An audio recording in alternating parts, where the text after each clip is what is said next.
My God. WrestleMania week rolls on, folks, for one that has been, I actually think in our universe, this has been like highly anticipated. People have been talking about Side of the Decade WrestleMania for a long time since we did the premiere of this series. This is kind of the conclusion of series one, I think, of this little concept we have here. We did SummerSlam, we did Survivor Series, we did the Rumble, and now we're at the grandest stage of them all. WrestleMania is our topic, and we have a lot of WrestleManias to cover. 38 WrestleManias to glance over, if nothing else, in some form or fashion. So that's what we're here to do. Expert panel as always. The incomparable Bobby Two Shoes is in the building. Bobby, how you feeling, mate?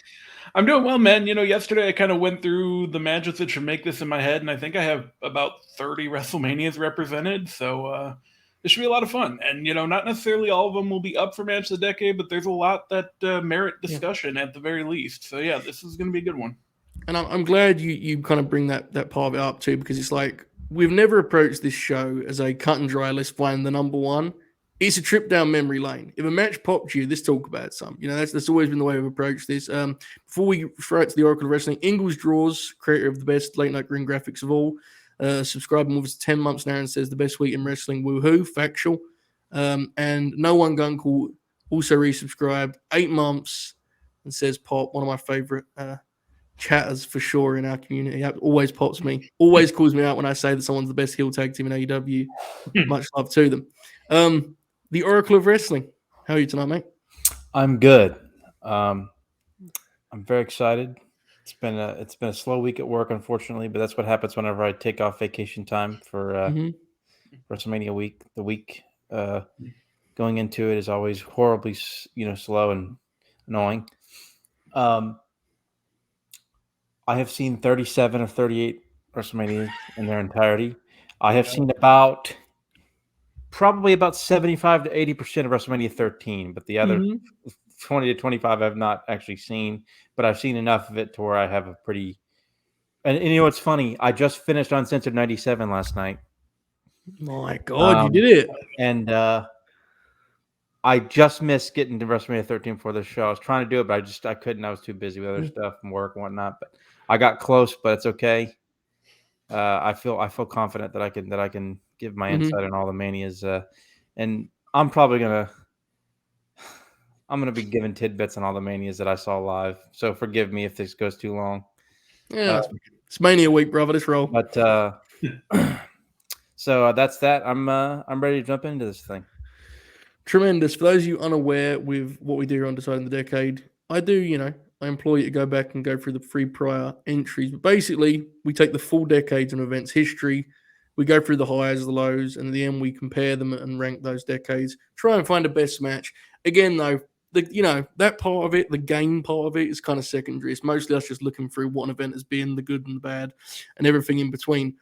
Now, WrestleMania is interesting because, of course, we have 90s, 2000s, and 2010s complete decades. But they're the furthest back in the 80s too, right? Like they go quite a few 80s WrestleMania. So we will talk about those in some detail. But first, simple question to kick us off here. I'll start with you, Bobby. What does WrestleMania mean to you? It's the highlight of the wrestling calendar every year. It's obviously a big week. Everyone runs a bunch of shows, and it's always kind of felt like a bit of a reset for WWE. Like after Mania, things are going to change. There might be a draft, there might be new champions, moving pieces, call-ups, and it's just really exciting. And it has that big historical element to it. And for the most part, they generally do a pretty good job making it at least a fairly entertaining show. Always a spectacle, if nothing else, right? Always a spectacle. It's always certainly impressive to look at. Oracle, same question to you, mate. What does Mania mean to you? Devin will be returning here momentarily. I just froze. I think I'm back. Yes, you're back. Am I back? Yeah, I was going through a freeze there, like I often do now. Mania has always been a huge deal. This will be my 23rd Mania that I've seen live. Oh my God. First one live was 16. Been to 3 in person, but this will be my 23rd. Overall. At this point, it's a holiday for me. Like I legitimately treat it as a holiday. I mean, when you're as big of a wrestling fan as we are, it kind of is, right? Like it basically is a holiday. So yeah, and it's not just Mania itself. It's it's become a festival weekend. We got Supercard of Honor on Friday, so like it's a I don't know. It's the most exciting and most important wrestling weekend of the year. Hmm.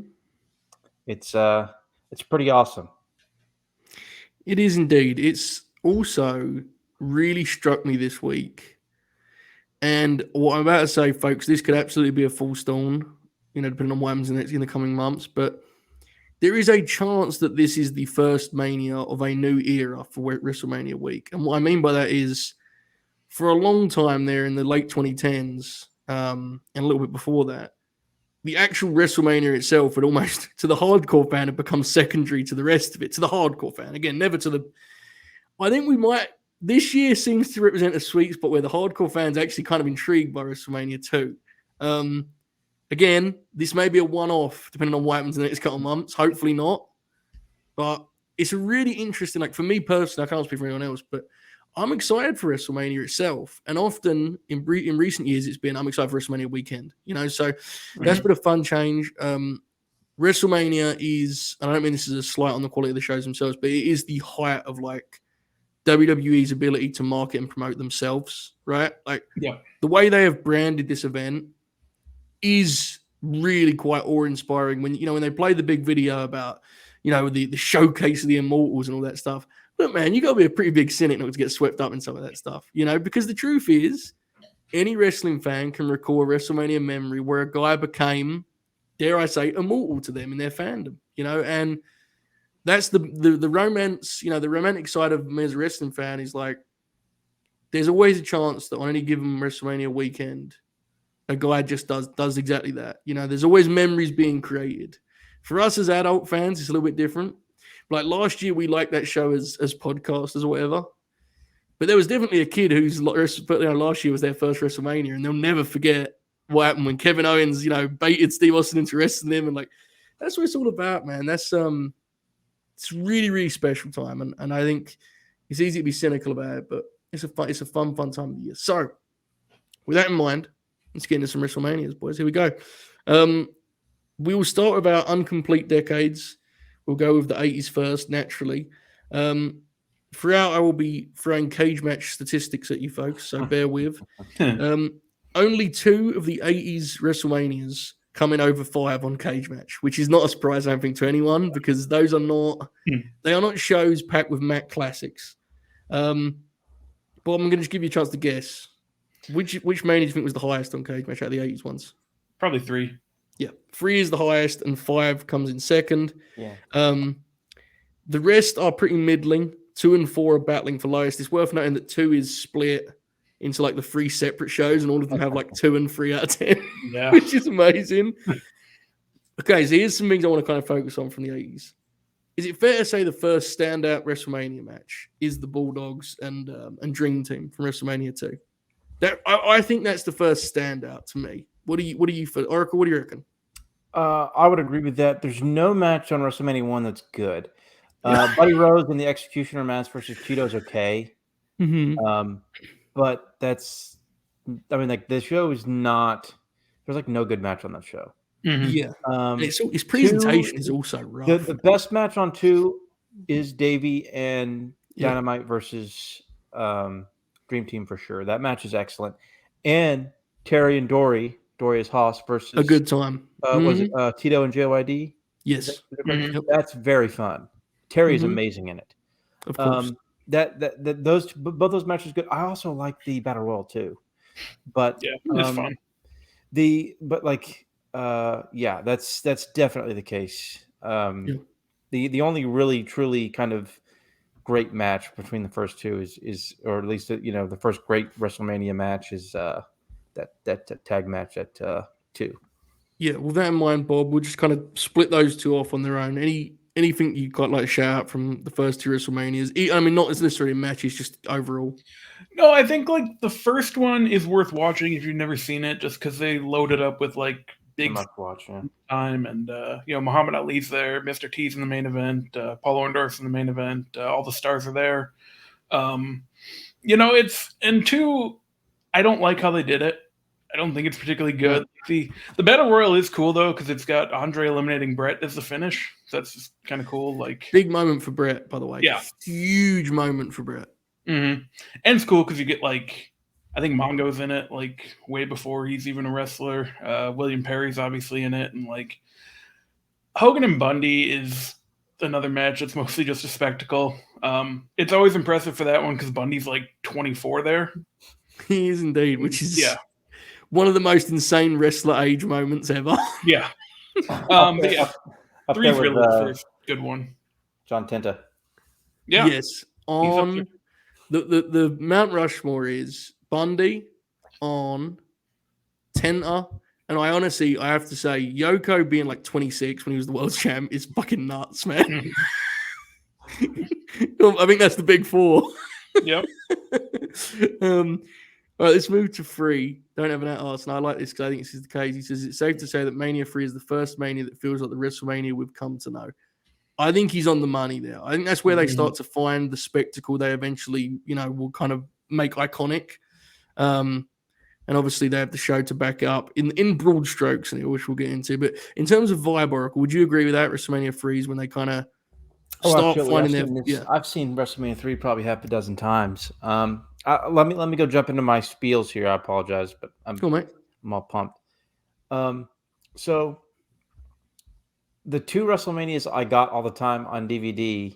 Well, at first it was VHS, and a little bit later it was DVD. But at the time it was definitely VHS. I don't even think I was getting them.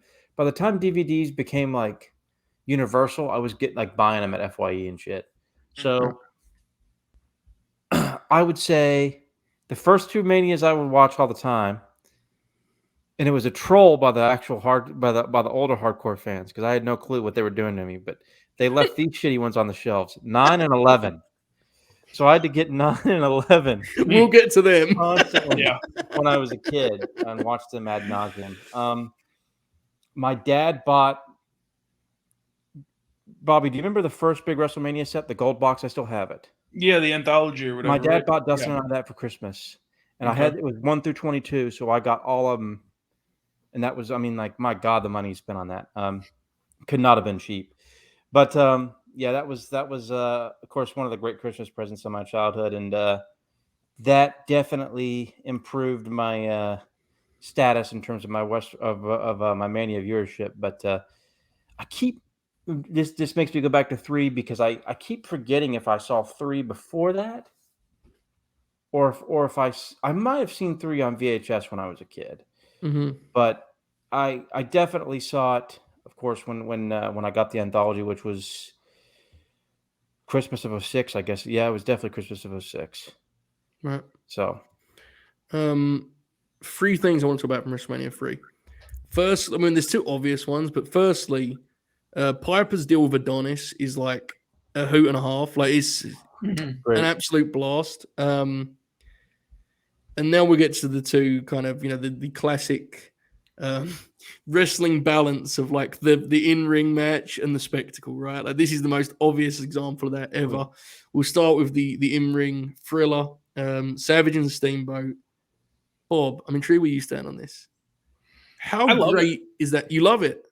Okay, keep going, mate. Go for it. Well, I think it's awesome. And if you look at matches from around that time, like there weren't too many like that either. They just especially the WWF, yeah. Exactly. So they went out and did something different, and it's really 2 all-time performers. I ended up with 4 Savage matches on my list that I made, which is kind of crazy since he was only in like 5 Manias. But yeah, just great stuff. The Oracle of Wrestling. Where do you stand on Savage Steamboat? All in, or I think it's undoubtedly a classic. Mm-hmm. There are many matches that are better than that match, right? But I think what it represents and what it does within the context of that time period, as Bobby said, really, really puts it forward pretty well. Just the pace and the way that they memorize all those details of like put that match together. It's one of the most.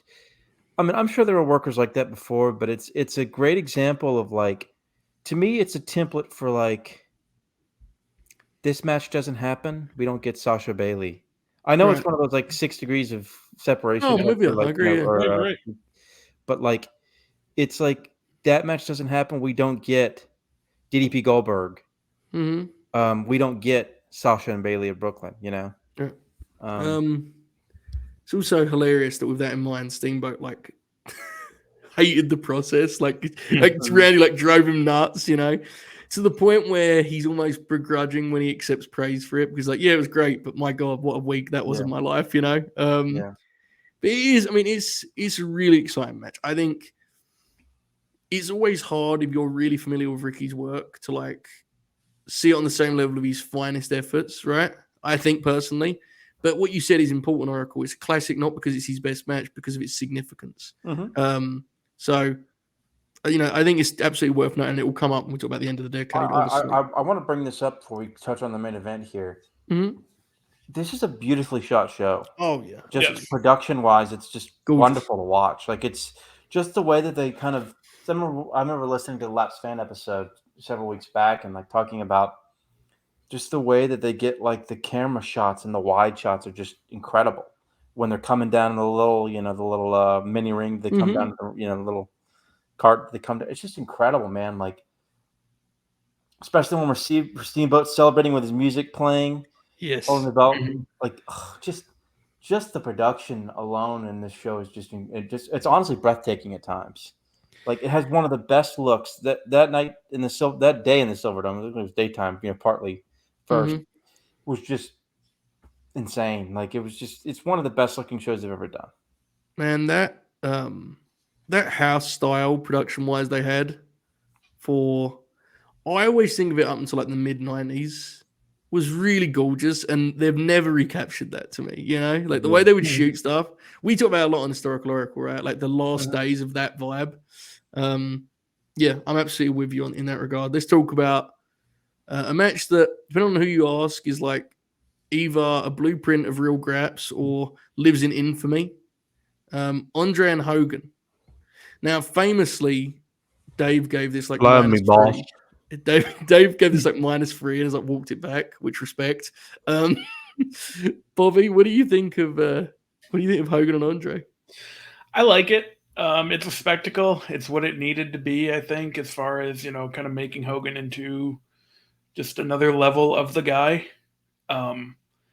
Obviously it's not like great, but the big spots stand out and are memorable, and Andre falling on him to start the match and almost getting the 3 is a very good spot. I like it, and the crowd loves it, and again, it's not great, but as we'll kind of go through here, not every WrestleMania main event is great. A lot of them aren't, actually. Certainly not. Yeah, certainly not. Yeah, trust me, I've 23 years, so I've seen plenty of shitty ones. Exactly. I like it a lot too, actually. Oracle, where do you stand on Andre? I enjoy it. I think it's actually a breeze to watch. Yeah, I agree. It's like the opening minutes are actually awesome. Where Andre crushes Hogan, and like you get the controversial like near 3 count there at the beginning. Yeah. The middle of the match is not beautiful by any measure, but the finish is, of course, legendary, and I think it hit the right notes. I think it was a perfectly laid out match, honestly, even though Andre had had extreme limitations. But I thought it went well. I thought it was a great spectacle match. I never really think of. It's funny, like I'm not a star rating guy, but I generally think, okay, what he's not a star rating guy, folks. He will explain in a moment the context behind such a claim. I've heard about spreadsheets previously. But yeah, am I here? He'll be back. Yes, you're not a star rating guy, but okay. I'm back. Yes. Oh yeah, yes. I'm not a star rating guy, but it's like for like Savage Steamboat, I would think, what would my star rating for that be? But for Hogan and Andre, I don't even think of that. I just think, oh, it's just a spectacle match. It doesn't need that sort of definition. Do you know what I mean? Absolutely, I do. Yeah, I'm with you completely. WrestleMania 4 is not so fun. I actually have nothing good to say about that show. I have nothing. Do you have anything positive you'd like to share? I think that show is like Dude, a truly for excruciating some reason, watch. I've seen that show like 3 times in my childhood. I don't know why I did that. But, like, I guess it's different when you're a kid, but, like, Yeah, it's the show is so boring and no match gets none. any sort of and they had that what was it, Jake and Rude that just go to, like, Oh 20 my minutes, god, whatever? man, that match Oh, is it's awful. dreadful. Oh, it's That's dreadful. one of the worst WrestleMania matches ever. And like, again, folks, remember it's Rick Rude and Jake Roberts. Like, Yeah. these are guys with real reputations, and rightly so. I'm a big Rude fan for sure, but that match is terrible. The ending of the show is awesome when Savage wins. I will Yes. say that. Of course, Hogan has to, Yeah, glory hound at the indeed. end. Shocker. He But would never do that, right? Yeah. never. Yeah. But the ending is classic, just for Savage winning the Yeah. belt. But the show is not good, like at all. I'm with you there, 100%. Yeah, I saw our friend Tape Machines did a thread where he was talking about like how he's seen the show a bunch and he has fond memories of just being enthralled by the concept as a kid, which is real graps, let me be clear. Mhm. But like as someone who has none of that connection and simply tried to watch the show when he was going for WrestleMania, is like, good lord, man, that is the saying else. This is brutal. This was a back-to-back years in Atlantic City at Trump Plaza. This was a deal Indeed. made with Trump, Willie. Um, so yeah, Yes, like this was the first marriage of Trump and Vince. indeed. Which is Um, why Bob is off the screen right now. yeah. Um WrestleMania 5. I'm big on Hogan and Savage. Mhm.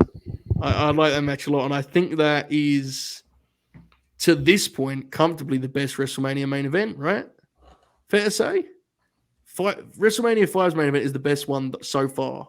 Yes. I would say so. Yeah. Any other memories from WrestleMania 5, Bobby, you'd like for any other matches that stand out, or just on the main events particularly? Go ahead, mate. Yeah, it's mostly just the main event. But they really do a good job nailing it. And if you are able to kind of see the full story, because it's only a handful of shows at that time, they really do a good job telling the story throughout the year too. Yeah, oh, for sure, yeah. So that's definitely recommended to watch. Rude and Warrior's fine. They have a better match at SummerSlam. Yeah. I do like their matches. Good call, Bob. I do like their matches. Yeah. Yep. Oracle. Is that the one with Rockers versus Twin Towers? I'm not sure. Yes. Yeah, it That is. match is good. That match is good. Perfect blue blazer deal. They have that 5-minute match. Perfect and Owen is good too. Yeah, I was thinking that. I was thinking of that too. Yep. Both those are two really good undercard matches. Yeah, I think it goes without saying. They're not like perfect. I think the Rockers Twin Towers is like legitimately good from memory. I haven't seen 5 in a long time, but fair to say, much better show than 4. Right? Yeah. Yeah. Oh yeah. For sure. Not saying a lot, but much better show. Okay, That's Jake Andre, right? Yeah, I think so. Yeah, I think that's right. Yeah. Yes. Jake Andre. Yeah. It did. That completes our 80s WrestleManias. Broad strokes, like memory, because we've just gone through them and they're not like home run shows. But when I say 80s WrestleMania to you, Oracle, it paints a pretty clear image, right? Pretty vivid image, fair to say. Yeah, just like Shane Douglas and his pals. Absolutely. Anything else from the 80s that just like broad strokes, faults, and it's part in WrestleMania history? Obviously, it's No, not really. They really kind of like really leaned into the celebrities just to kind of get the concept over, and they really hit a lot of home runs. Like Aretha Franklin in Detroit is a good one. Alice Cooper, Ozzy Osbourne has a really good showing. Yeah. Absolutely. Okay. Again, folks, this is an incomplete decade, but we do this anyway. The match of the decade, I don't think I'm talking out of turn to get ahead of myself here, is Steamboat and Savage, right? Yeah. Comfortably so. Joe in the chat had a great suggestion, which I'm going to completely steal. He says, could you guys do a quick Mr./Mrs. WrestleMania for each decade at the end? Mr. WrestleMania for the 80s would be whom, fellas? This is really fun. I hadn't considered this before. I like this a lot. This is interesting. I feel like Savage, right? Yeah, I think it's Savage. I feel like Randy's got to get it just because those last 3 in the late 80s, classic match with Steamboat, classic moment winning the belt at 4, great, the best main event of the 80s, WrestleMania main event of the 80s with Hogan. Best built program that is very relevant to the match, right? So yeah, I think he's got to win. Tremendous, right? The women, Elvira on commentary WrestleMania. Yeah, I definitely think we should approach it as like Mr. or Mrs. Right? I think if we try and I think because I think there's a chance like for the 20s here we'll get into maybe we might have absolutely. So let's just jump to there. So our other incomplete decade, the 20s. 2020 is the most unique WrestleMania of all time, right? Unquestionably. 1 month into the company being shut down by the pandemic, and they taped the shows. They were in an empty arena. The main event of night one was the Boneyard match. JBL emerged, which I'll bring out every time we talk about this. Apparently, he just was one of the only people who could make it. I don't know. I've never understood that. I would like my answers on this. I've still not got them. I will say, and I saw it had pretty middling reviews, and I get that.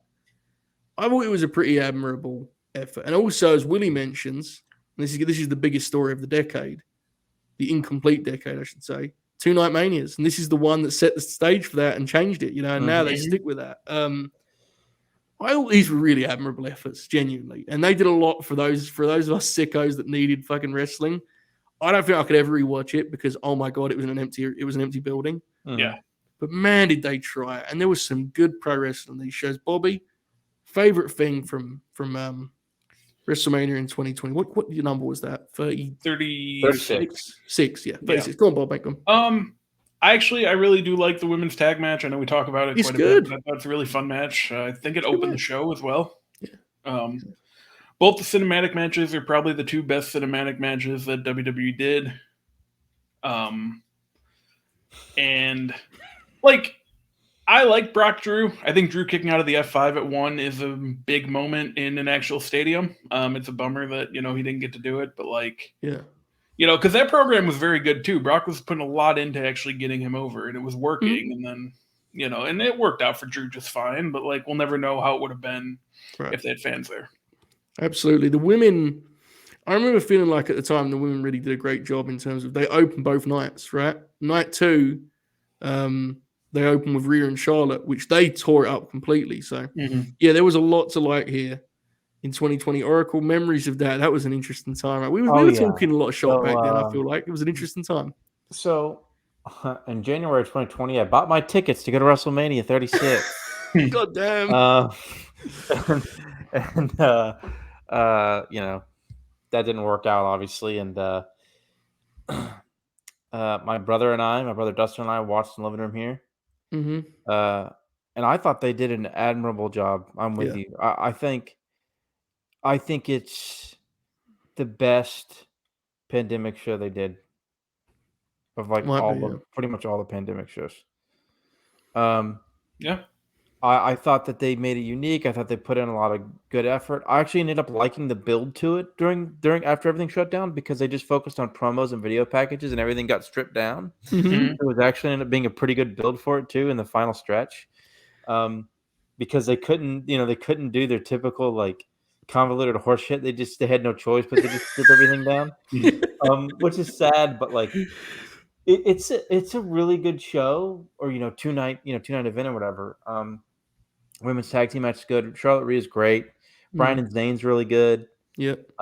Seth and Kevin have a good one, I think. I think Kevin is good. Yeah, absolutely. And we have to mention that bizarre spot they got in where it was a triple threat for the tag belts. Jimmy and towards ACL. Jimmy hurt his knee in that match of all matches. That was devastating. But they killed. They worked really hard. Him, Morrison, and Kofi, right?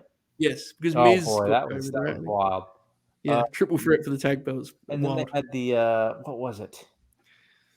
The Boneyard match, which is great. That's probably the only thing I could ever. I've never rewatched it, but I could probably rewatch that if I. I agree. Yeah. I'm in between on the Bray Cena match. Joe, not so much. Bobby liked it. I think it's fine, but I don't know if I don't really care if I want to watch it again. That's fair. It was a massive success. So there were things that taught me about it, like when they would use the classic wrestling stuff. But it was just a really, really good. It was a surprisingly strong effort from them. I was impressed. I agree. And also a lot easier to rewatch now that we know Gallows and Anderson didn't actually die in the Boneyard match, which was quite a deal. At one point it appeared that the Undertaker had murdered him. funny story about the main event of or not the main. I'm sorry, but the right before the Boneyard match, I guess Strowman and Goldberg. Our stream went out, and I was pissed. I was like, "Fuck, we missed the whole match. We turned it back on. What happened?" Jeremy Lambert was baffled by my take on that match, but I maintain that is like one of the funniest matches ever. Because like Bill is doing the full Bill, and it's just like an empty performance center. Yeah. And Braun just starts like slamming him. And poor Bill is like, oh. He's hitting this mat with no adrenaline, like 54 years old. You know, God bless him, man. We have to shout this out. Drew and Big Show, the post-show thing that happened on, that sorted on Raw. Yeah, absolutely. Yeah, it's not bad. And again, I'll do it one last time, but it's one of my most vivid WrestleMania memories. My brother and I sitting down to watch this show, and they open with fucking Bliss Cross and JBL. I will never forget. I've said it to Oracle a million times. I will never forget that like swing of like what is happening here. Like just Bradshaw just sitting there being like fired up for Nikki Cross. They're midst of a national shutdown, and somehow JBL made it to. Yes. Yep.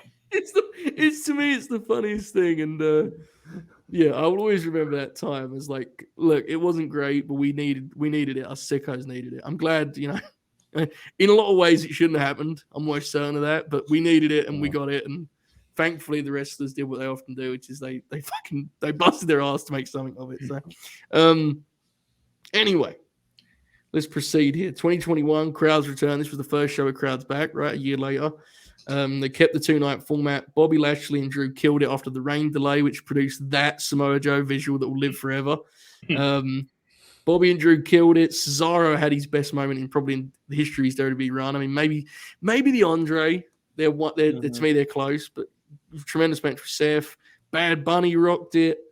And then we got two great main events, man. WrestleMania 37 in 2021 was absolutely terrific, Oracle. This was a hell of a show. Oh, yeah, absolutely. My memories of this is I had friends over for night one, non-wrestling fan friends. Mm-hmm. And it's funny because so they were there for Rumble a couple months earlier, and they fucking and my best friend hates Bad Bunny. So like when he was in there, he's like, I hate him. Then he had like do his song, whatever, and he was like, this is awful. Yeah. But and the best part is like we watched Bianca Sasha. I'm like, these non-fans were like enjoying it or whatever, and I'm just like, I'm like losing my mind. They're like, oh, God, who were we friends with? Yep. But, absolutely. But yeah, that match is amazing. Of course, historical match, an important match. Mm-hmm. Good call on the Cesaro Seth match. Yeah. The finish with the UFO, whatever it was. Yeah. That was incredible. Oh, it was awesome. What a moment. Man, the triple threat match was like an underrated WWE match of the year type thing. Like that match is incredible. Mm-hmm. Well, where did you stand? Great. Bianca and Sasha or the triple threat? Because that was a big debate at the time, right? Which main event was better? They were both so good. The triple threat match is actually a better work match, but it's not. But people don't remember it. Okay. Yeah. You know what I mean? Yeah, I'm with that. Bobby, what do you think?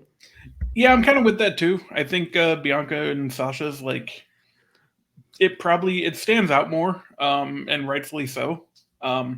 I think the thing is like there's been better Roman matches throughout this reign. Like that was obviously very good, but it doesn't really stand out like that. Where for that, Bianca and Sasha, that might have been the best match that both have ever had on the main roster. Yeah. Lots to like here. Sheamus and Riddle had a good one. Kevin and Sammy wrestled on that show, which is something I'd actually forgotten. And like Logan Paul was involved in that, was he not? He was. Yes, indeed. And don't have an accent, would be cowards not to bring up. Bray and Randy like traded holds for like 6 minutes for some reason. I've never quite understood that. Bray Wyatt also showed he was like burnt and then he got unburnt. Remember that? Yeah. It was an interesting time. They also spent like lots of money building this device that would like ooze. And Alexa had are we talking about the opening of night 2? Yeah, she had like a multi-piece. Wow. And it did this, and the crowd and the lights went out, and it was like, oh my God, what's going to happen? And they just disappeared, and the crowd booed. It's one of the funniest things. It was also the last thing Bray did in front of the people, right? Like he did one Funhouse segment, was gone. Yeah. Yeah. Mm-hmm. Interesting, but nonetheless, a very strong WrestleMania. Fair to say. Anything else from that one that I missed? I think we pretty much covered it, right? Andrew keeps pimping the Omos tag, which was fun. It was Omos and fun. AJ versus New Day. Yeah. Yeah, that was fun. Absolutely. A good time for sure. All right. Let's wrap up for the 20s with last year's night one is a classic show. Oh yeah. Yeah. Night one, Ibu has said this to me, and he said, and this is absolutely fair. He goes, it's a weird thing to say because Vince is a piece of shit, so fuck him. But if that was to be his last his last WrestleMania, Vince, it certainly was a show, that captured his ideals in wrestling, right? And that's not something that I necessarily care about or need to be the case, but he's right. That's a real thing. Like, that show was the grand spectacle of WrestleMania. That even though 2020, even 2021 was a good show and a lot of them been good shows, that felt like a throwback in some ways. There was something about that night. I remember I only saw the second half of it because I wasn't supposed to be on with you guys that night. I was doing night two. And of course, to get more specific, Cody and Seth, Becky and Bianca, and then that Steve Austin moment. Oh yeah.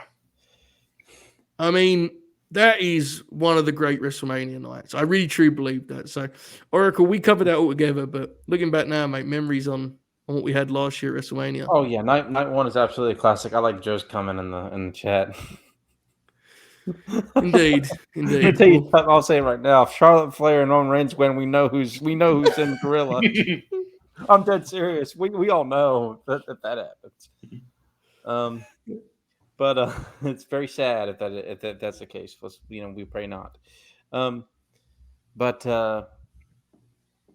Yeah, great. I mean, night one was incredible, and then night two had great comedy. Like Sami Zayn and Knoxville was a total blast, and then Yes. I'll never forget doing the post show with Joe with you and Jay Shell, and that stunner that Austin hit Vince. We kept playing it over and over and over again, and we literally spent 15 minutes just laughing at it. Mm-hmm. Yeah. Because it's one of the funniest things I've ever seen. And Steve, Austin, just bust out laughing because it's so bad.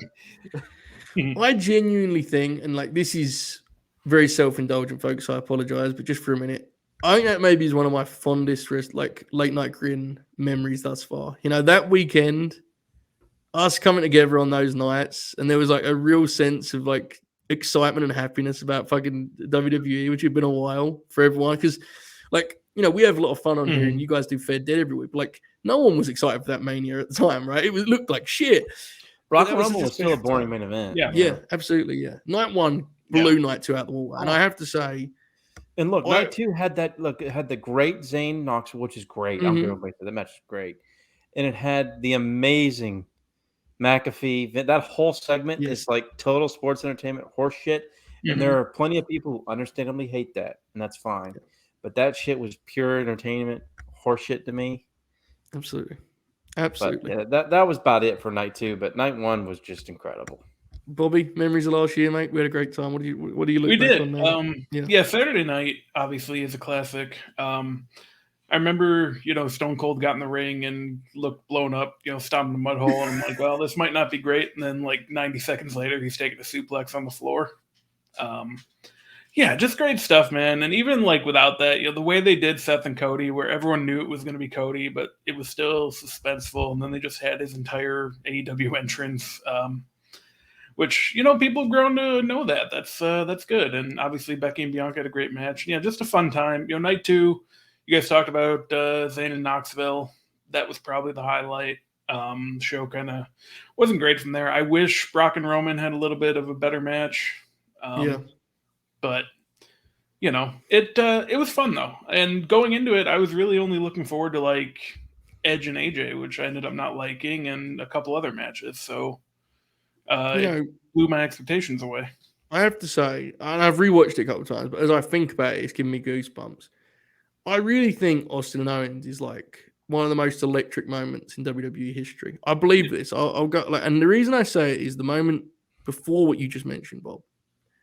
It's the moment when they go to the separate corners and they wait for the bell to ring. And they take this shot of Austin where you can actually see with your own eyes the moment where Steve Austin realizes, oh my fucking God, I'm about to wrestle.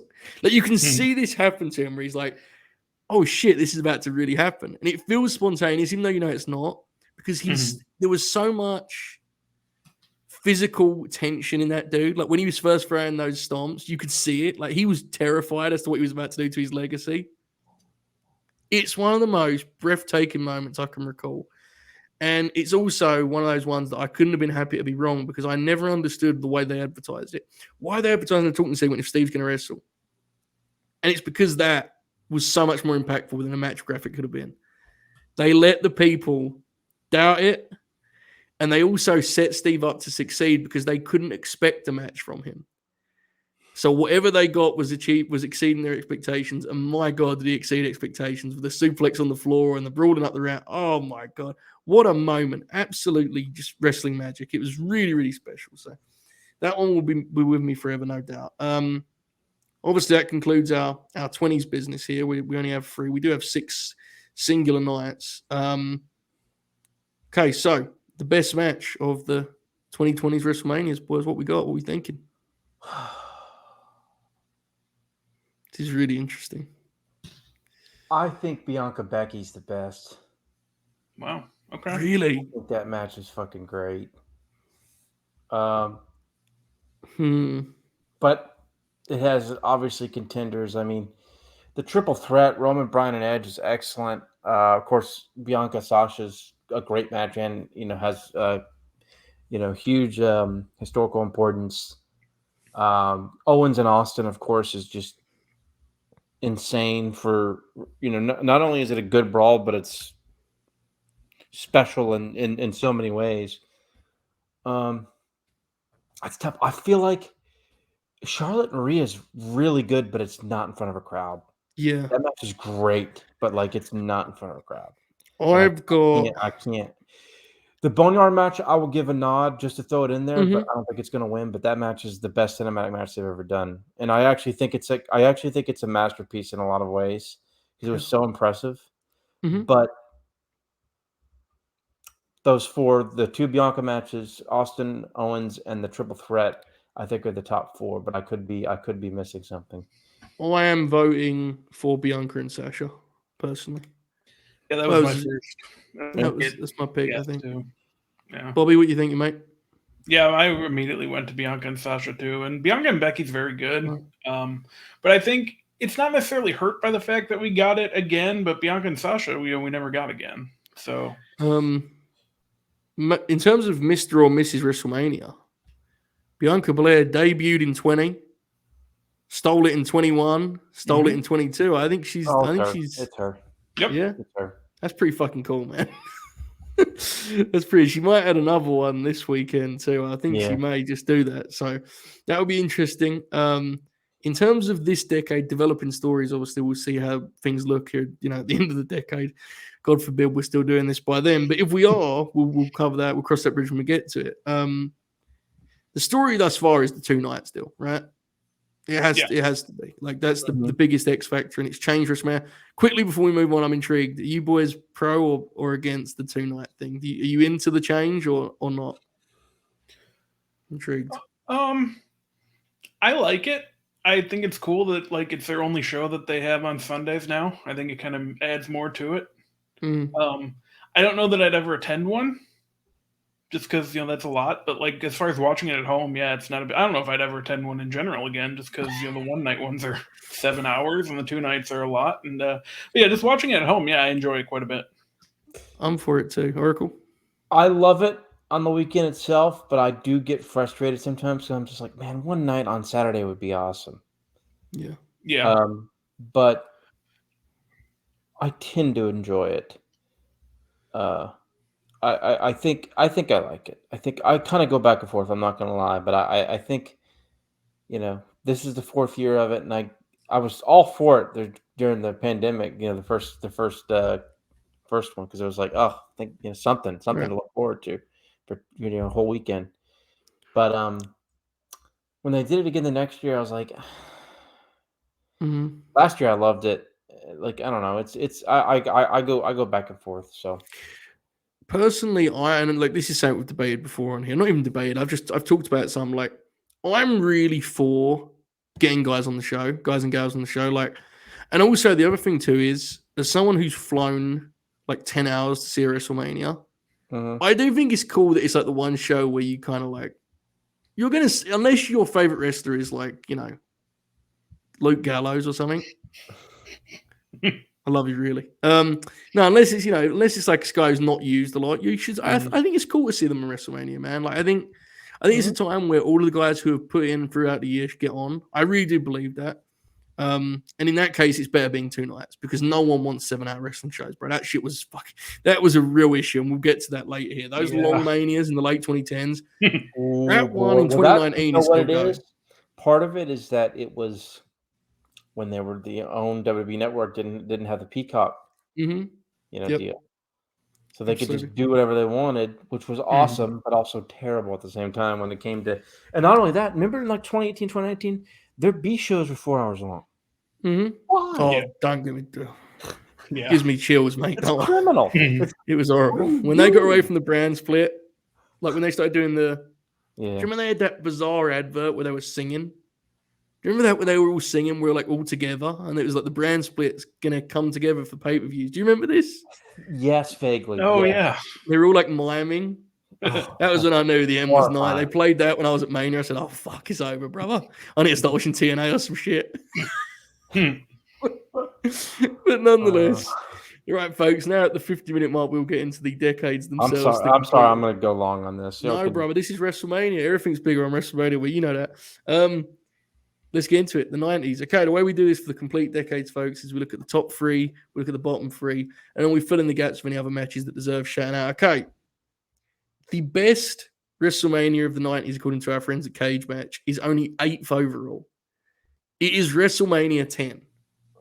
Now, WrestleMania 10 is remembered for 2 classics. It's also Bret Hart's big night where he gets, a crowning moment at the Garden. It is certainly not a perfect show. God bless him. Big Yoko has a couple stinkers on this thing. I love him dearly. I have no idea whose idea it was to have him wrestle twice. Which is the one where, because Piper and Perfect refereed the 2 main event title matches, right? Which one does Perfect main event? Perfect does the Luger match. Because they're supposed to, they're teasing a Luger feud, right? Yes. And I love Yoko. That match with Luger is one of the worst. That's the one where he just puts in the nerve hold, right? Yeah. Whose idea was it for Yokozuna to do 2 matches in one night, man? What are we doing to the guy? The Brit match is like not nearly as bad, but it isn't good. It's the main event. But you do have obviously the opener, which is one of the most beautiful wrestling matches ever. Bret and Owen. And then you have the ladder match with Razor and Shawn, which is one of the most innovative and significant matches in WrestleMania. So it's really a 2-match show, but man, are those matches special. Randy Savage and Crush, that match is fun. That's fun. Yeah, I'm with that. Which is your favorite of those 2 matches, Bobby? Probably the ladder match. It's hard because Bret and Owen's very good too. I'm gonna go with the ladder match. Oracle, you hearing this shit? Me. I know. You know Graps. No, they're both great matches. I honestly think Bret and Owen is like one of the greatest matches in WWE history. I think he's like. Look, the ladder match is amazing. My problem with Ken is that I think they have a better ladder match 18 months later. I agree. So yeah, Shining Force just said similar. Actually, the SummerSlam '95 ladder match is terrific. The level of detail in Bret and Owen is like mind blowing. Like if you watch that match in full nerd mode and look at each, they are so locked in at every turn. It's exceptional. Both great, obviously. I'm playing around here, but there's nothing really else, right? I don't want to get ahead of ourselves here, but the 90s is going to struggle when we look back at the end because, unfortunately, this kind of tells the tale. The top Mania of the 90s is not even in the top 5 all time, It's 8th overall. Not the strongest decade on the WrestleMania front, but anything else on WrestleMania 10? People are right. There are a couple of matches that are terrible. That mixed tag with Doink and Dink is awful. Yep. It gets Bam Bam and Luna, right? Yeah. There's a Men on a Mission tag that's not any good. If I'm not mistaken. No way. Men on a Mission didn't have a banger. Yeah, versus PCO and the Quebecers. Oh, bloody hell.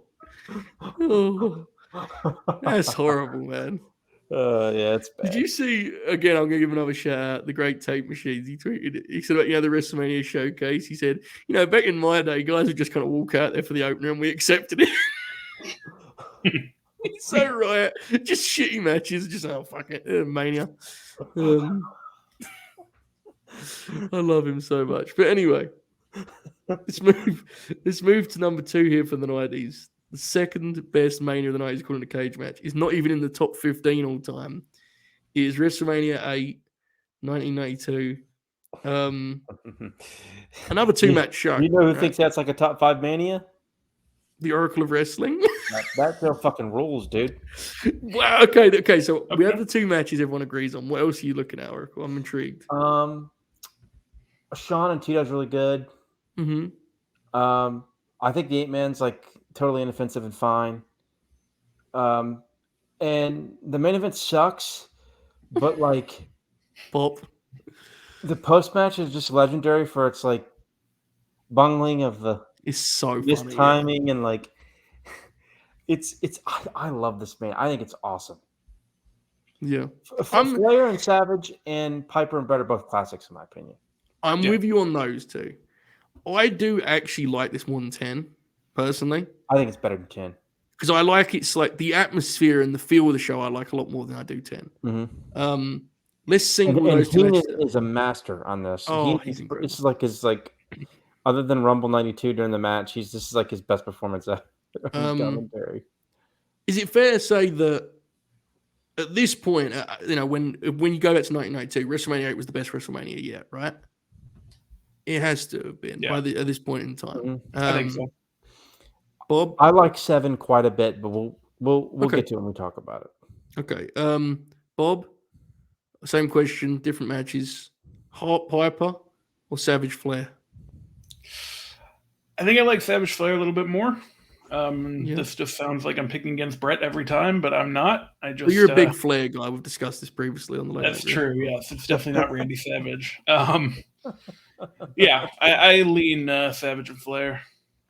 What about you, Oracle? I'm intrigued where you go on this because I love both matches. They are both fabulous. I'd have to watch them back to back. Mm-hmm. Like it's been too long since I've seen both. Piper and the whole thing with Piper, I love the pre-match promo where Piper's like trying to rub, trying to like get under Brett's skin and like, and of course Flair Savage. That whole program is hilarious. It's particularly the crazy shit they were doing at the time. I like Taker and Jake fine as a match. Even 6 minutes. I mean, it's not good necessarily, but like Jake's pre-match promo is incredible. Yeah.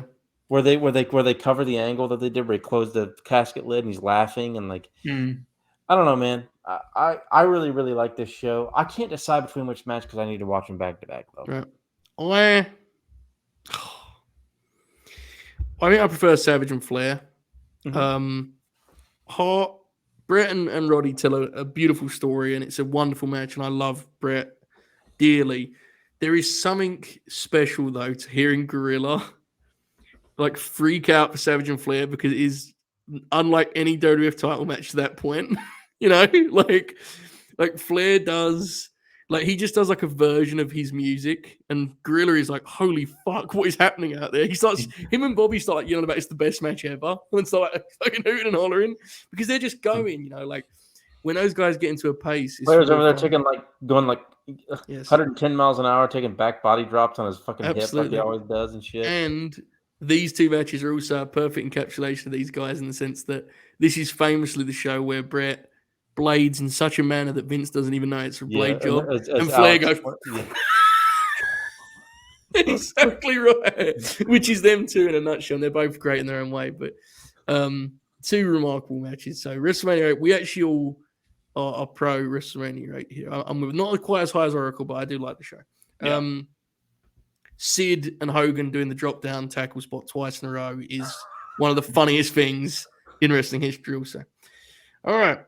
Number 3, we move to 1998, WrestleMania 14. A show that, while I don't want to understate some of the stuff on it, I think is more about its significance than it is anything else. This is another one I forgot that I got a lot as a kid on VHS. There you go. In fact, it might have been the first Mania I ever saw when I was a kid. This is the Austin 316 era getting underway, the coronation of Steve Austin officially defeating Shawn Michaels in a match that I always change my mind on whenever I watch it. Shawn obviously is very beat up. Kane may have the best match of his life on that show. That rules. When Taker started doing the flying tope, his flying dive before that in the Mankind feud in '96. That might be the best one he's ever hit. He hits an incredible one on Batista at 23, but that one he hits on Kane at 14. Oh, buddy. I'm not sure Kane ever topped this match, genuinely. I don't think he did. As far as a straight up singles match. Brother, Terry Funk, Dumpster. Oh my goodness. One of the great Terry performances where he's just hilarious at every turn. Really interesting show. Again, I think it's more significant than anything else. Bob, WrestleMania 14, mate. What do you think? Yeah, I don't know if there's necessarily like an all-time classic on here, but like just kind of even just looking back over the card, there's not really a bad match after the opener. Like you get a big tag battle royal, and then everything is pretty solid. Such an interesting show too, Oracle. It's such a moment in time. I always remember Nash saying that when he watched this, they did those pre-match videos before every match, and Nash was like, "We're fucked." He called him. Well, that was the one that he watched because it was in the Nitro book, whatever it was, and he was watching it. And like Kevin Sullivan was like, "We're in trouble now, aren't we?" Yeah, because Nash described it as, he goes, they were playing these mini movies before every. Sullivan and Nash watching hype videos and being like, "Fuck, Jesus, they have reasons for their matches." They're so beast. But a really interesting show. What do you make of WrestleMania 14, Oracle? Oh, man, it's such a blast of a show. It's like you stick down there and then like there's like before Mania 14 and there's after.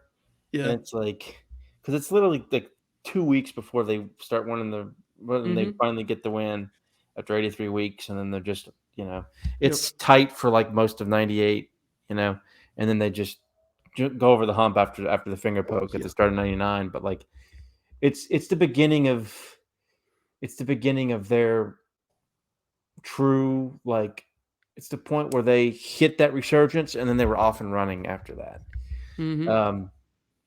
Just a great show. I mean, it has big flaws up and down, but some fun matches, some classic moments. JR's call the main event is incredible. Just remarkable. To me, this was like one of those shows where like JR's voice is so critical. And of course, the closing show where Austin holds up the Winged Eagle belt for the last time, because remember the next week he gets the, about a week or two later he gets the new championship. Just an amazing. And of course, all the pre-show stuff. I always liked watching the stuff on like Sean's DVD where like fans are throwing batteries at him at Access, and Sean's like getting mad. Do you remember that? Like some fan threw a battery at him. No. I know there's a lot of lore, right, about like whether Shawn was going to make the show or not. That's become like a story, like whether he was going to do the job or all that stuff, which fascinates me in hindsight. What an incredible what if that is. Shawn just being like, "No, I'm good," It's worth noting also, you know the story about that, don't you? About Taker? Oh yeah, taping it. He's a tough son of a bitch, man. He's gonna be. You don't go out there and lie down in that fake fight. I'm gonna kick the shit out of you.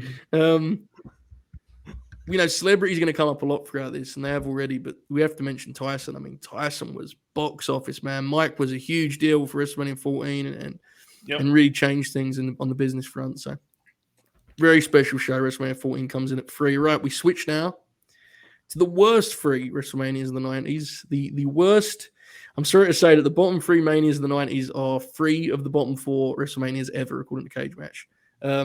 Taking the worst spot of all, we moved to 1995, WrestleMania 11, and Cage Match has this as the worst Mania ever. 9. Because the Laps fan guys were talking about it, and I think I agree. Yes. 9 at least has that setting. and it looks cool. Yeah. WrestleMania 11 has Diesel and Shawn. And that's like a Shawn out, just like Yeah. Shawn totally superficial Shawn, like just fun match, but like Shawn's totally like the biggest problem, Diesel. He really hurt Diesel in that match. The biggest problem that this WrestleMania has is it takes Brett, the usually reliable Brett, and goes, "Hey man, let's figure out something with Bob Backlund." Piper with a mic, brother. Will never watch that match again in my life. Refuse. You know what the highlight of that show is, and it's sad. The celebrities. Yeah. When Jonathan Taylor Thomas from Home Improvement is the highlight of the show, it's not good. Remember that skit they do with him and Backlund? They're no. You don't, when they're like playing like chess or something. Oh god, it's literally the highlight of the whole show. The main event, of course, speaking of celebrities, this is, really encapsulates the promotion, right, with Lawrence Taylor and Bam Bam. And it's fitting that 1995 hosts the worst WrestleMania because 1995, as Oracle has experienced recently, there was some lows. They were in Hartford. Yeah, that's the other thing. 9 has some atmosphere. Taker and Bundy too. Bobby, do you agree with this? Is this the worst WrestleMania ever? It probably is. I like Lawrence Taylor and Bam Bam Bigelow. It's not good, but they do enough with it that it's a lot of fun. It probably shouldn't have main evented. That's the thing, yeah. Yeah. But yeah, it's not very good. And to run it in Hartford after you've been running, even the year before they ran the Garden, even that's better if you just run the Garden again. Good Lord, man. They were cooked, weren't they? They were. Someone's right. Pam Anderson did not want to be there at all. She hated it. Beast. Yeah. Respect. The whole time. What a time. We talked about it recently on the Grin very briefly, but the idea that if in 1993 or 1994 Turner just pulled the plug on WCW, I am terrified of what would have come of wrestling. Because Vince was headed down a track that he may have never came back from, man. This shit was falling away. Nonetheless, the second worst WrestleMania of the 90s and of all time, according to Cage Match ever, is WrestleMania 9, which Oracle just referenced a moment ago. An incredible visual, one of the most beautiful WrestleManias ever. The show opening is legendary and classic, not necessarily for all good reasons, but it's hilarious. Mm-hmm. JR's debut in WWF TV in the fucking toga. Owned. How's that sports style presentation doing you, Jim? Huh? Bro spent 6 years being like, "We fight here, we're athletes here," and he ends up in his fucking toga. God bless him. And to be fair, Sean Tatanka is not bad. It's decent. And I like the Steiner's head shrinkers. That one's good. Steiner's head shrinkers is good. Yep. Mm-hmm. And I like Yoko and Brett. The problem with Yoko and Brett is that Hogan follows, and oh my god, yeah, that's the worst.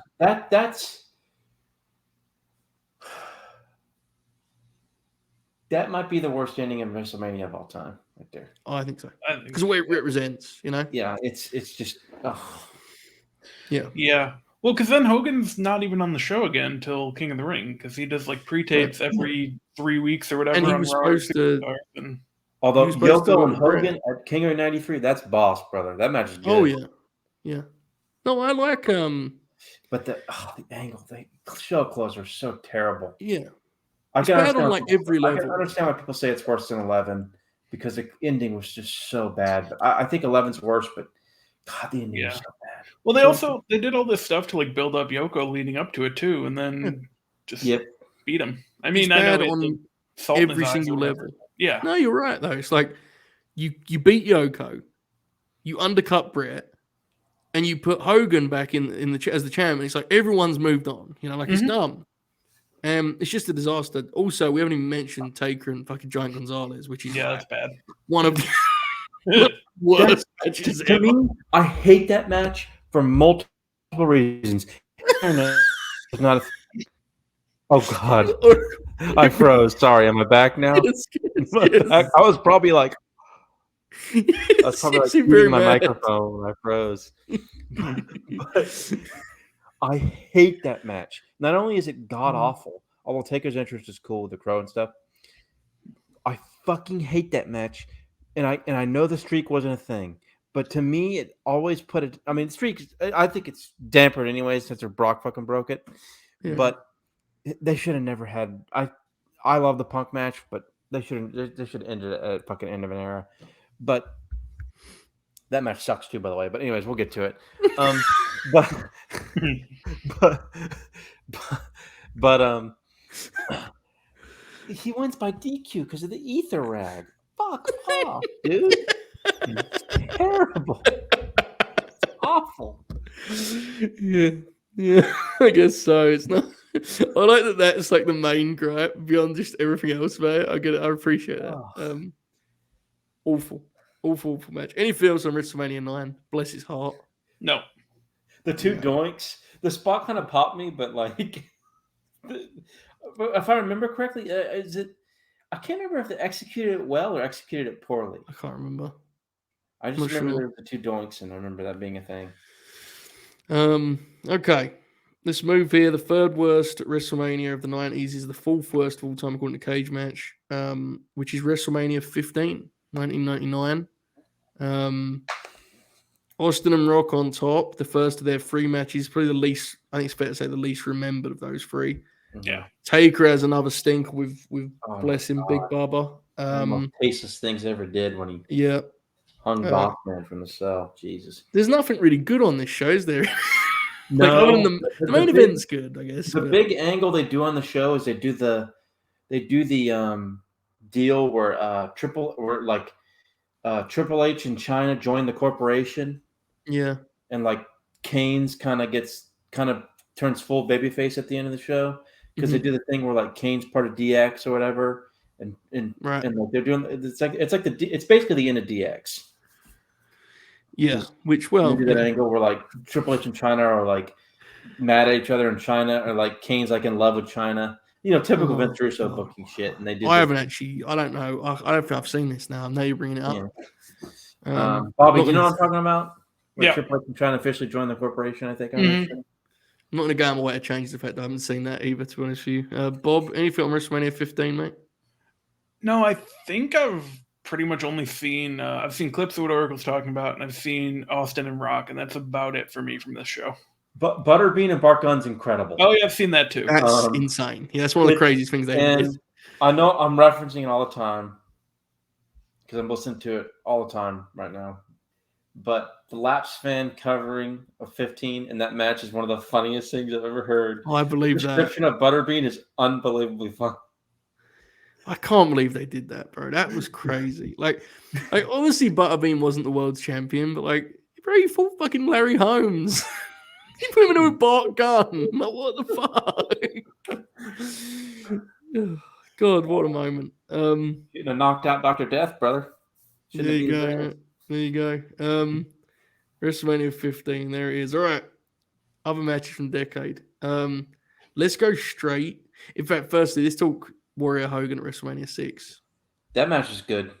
It is. I'll be real. I kind of love that match, man. That match fucking rules. It's, to me, like Hogan and Savage is such a deeply personal feud. To me, it's partly Clash of the Titans, but it's more of a personal rivalry because it's the best.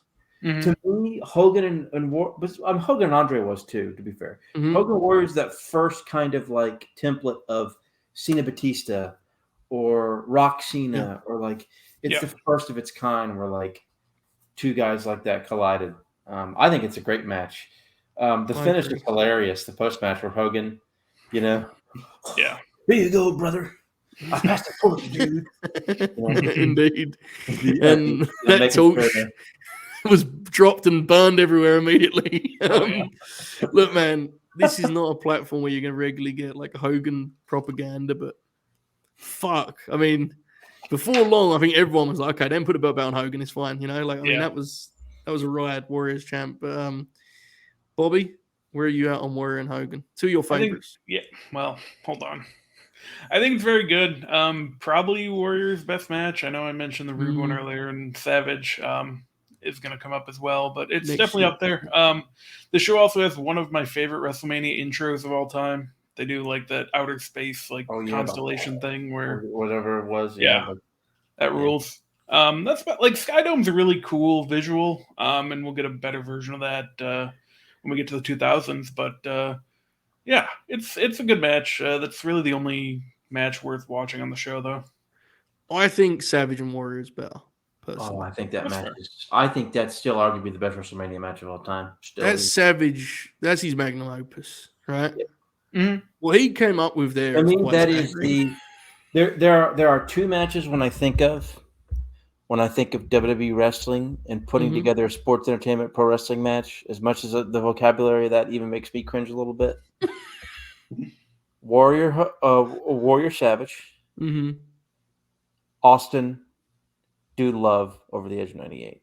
Okay. Yes, like spectacle Those are the first two wrestling. Yeah, WWF masterpieces in terms of like smoke and mirrors, drama, theatrical. Yep. storytelling, like all that shit. Yep. I'm with you. Unbelievable effort. We have to talk about it. 60-minute Iron Man. Brett and Sean. Wait, last time I watched it, I concluded I got to the safe take. You know, the healthy part. When you're an adult and you get to that point, you go, "It's a good match, isn't it?" You know, you just kind of shrug your shit. And that's where I stop. I can't go beyond that because I don't. I have to like really try to get through it. Quite frankly, Yeah. I don't think it sucks. Personally, you guys might disagree. I just settled on like it's a good match, but it's I 60 watched minutes it long. last. So. I watched it last. You May, did, if you yes. remember, and it's like a multiple. It's like they like try to do this thing and like they execute like they deliver on the story in some ways, and in other ways it's just like it's like not. There's no transitions. It's not smooth enough to No. me. It does expose It doesn't. Sean's like technical deficiencies as Mhm. well. It He's doesn't. like It mat doesn't. wrestling is rough. It doesn't. Uh, Let me say that. I think the transitions from one part of the match to the next are fine. It's just I think you probably put the nail on the head. Excuse me. Sean's just not technical because the whole thing was like his high flying and lucha libre, Yeah. Mexican influenced wrestling that he got from um, Jose Lothario. Because Yes. that was part of the whole build. Brett was like his Mexican wrestling. Brett. I'm talking about the videos. Yes, it rules. But so they do a decent job of that, but it's just I just don't think they had because Brett loves the match, thinks it's a Oh yeah. masterpiece, and it's like I don't know, Brett, you've got like 20 other matches that are just much more, impressive to me. I mean, Yeah. I'm not the one who put them together and I executed think it. the boys just love when they go time, right? Yeah, They I just know. love Yeah, when they go time. Like yeah. that's always what you hear the great workers. Oh, we went 60. And it's like that's fine and all, but Let me go back to 7, okay? Let me just go back to 7, WrestleMania Cool. 7. I think Hogan Slaughter's good. The storyline is horribly stupid and offensive. I mean, I go on this. I'm really offended by anything. I wasn't alive, so I don't know. But to me, it's just stupid. But the match was good, and Slaughter the heel is awesome, slobbering all over in his promos. Beast. Although their Desert Storm match at MSG is better a few months later. I like the blindfold match. That's a very divisive match. I enjoy it. I would not. Like is a strong word for me, but I respect. I find the psychology impressive. Yeah. It's another match where I wouldn't give a star rating if I did that, but like I find it to be. I loved it, man. I have to call it good. Yeah. I think it's one of Jake's like masterful performances ever, honestly. And the Rockers and Orient Express, I think, have a really good match on there. Yes. Yeah. And Heart Foundation and Nasty Boys is good too, in my opinion. See, I like that match a lot. I think 7's like arguably a top 5 show too. I just wanted to get that in there. I'm with you, bro. Really the final match we have to talk about in the 90s is maybe the best WrestleMania match ever, right? Yeah. WrestleMania 13, Brett and Austin in what is, like the other week when Manny watched WrestleMania 19, the other week, it was like for 2 days ago, whenever it was, WrestleMania 19, when he watched that with us, and he does his best matches on US soil bit. That match is one of the best matches on US soil ever. Yeah. Brett and Austin is, because it has both the significance and the work, everything in between. It still might be the best WWE match of all time. Yeah. And I'm someone who's still like that one. It's funny because like I know I just said Warriors. I mean, there's I can't sit here and decide because I'm not decisive like that. When it comes to I'm decisive about wrestlers and workers. There are other fans who are different. I'm not going to break that down, but like for me, it's like matches are tough. there's like a pantheon of matches, but I can't decide which one's best a lot of times. For workers, I can go, oh yeah, he's better. But I can't do that with matches. But this is another one that's like, this might be the best match in history of the company. I think so too. And again, it doesn't hurt that it has so much significance. Bob, WrestleMania 13, Bret and Austin. One of your faves? What do you think? Yeah, absolutely. It's incredible. Really went a long way in, continuing to make Austin into the guy. I know he lost, but obviously everyone remembers the way he lost and the blood pouring out and all that. And just an iconic visual, and both guys just going out there really just doing their thing. And yeah, it was great. And it might be really the only thing worth checking out from that show, but definitely check it out if you somehow have not seen it at this point. What else from the 90s would you guys like to share in terms of, match of the WWF decade? Let me say this. The pre-match shenanigans of Sid Taker. The match sucks, but the pre-match shenanigans are incredible. Sid just goes, get out of my ring. And powerbombs Brett. It's unbelievably fun. Bro, Sid really is the ultimate and then the bell rang guy, right? Like, he's such a blast, and then the match starts like, well, this is fine, but I like this. Backlot Brawl rules, yeah. Backlot Brawl deserves some love. Any others that we need to that are worth bringing up? Taker and Nash, Taker and Diesel from 12's good. Damn good. Yeah, I'm with that. And there you go. Just come out in the chat. I think that covers the big hits. I think.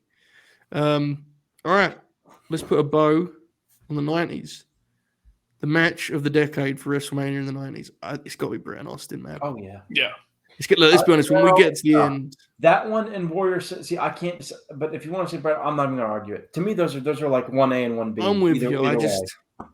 I think Savage and Warrior is like it's like the maximum of a subgenre. The way you put it earlier about that's fair. That's whereas very Bret fair. and Austin is like it's just perfection, right? It's a great match. No matter, it's a great match within the WWE context, and it's a great match within just a great wrestling match. It has a grit that WWF matches seldom did. If we're being real, right? Like it really does. So that's I think the match of the decade. I think more interesting in a lot of ways is who is Mr.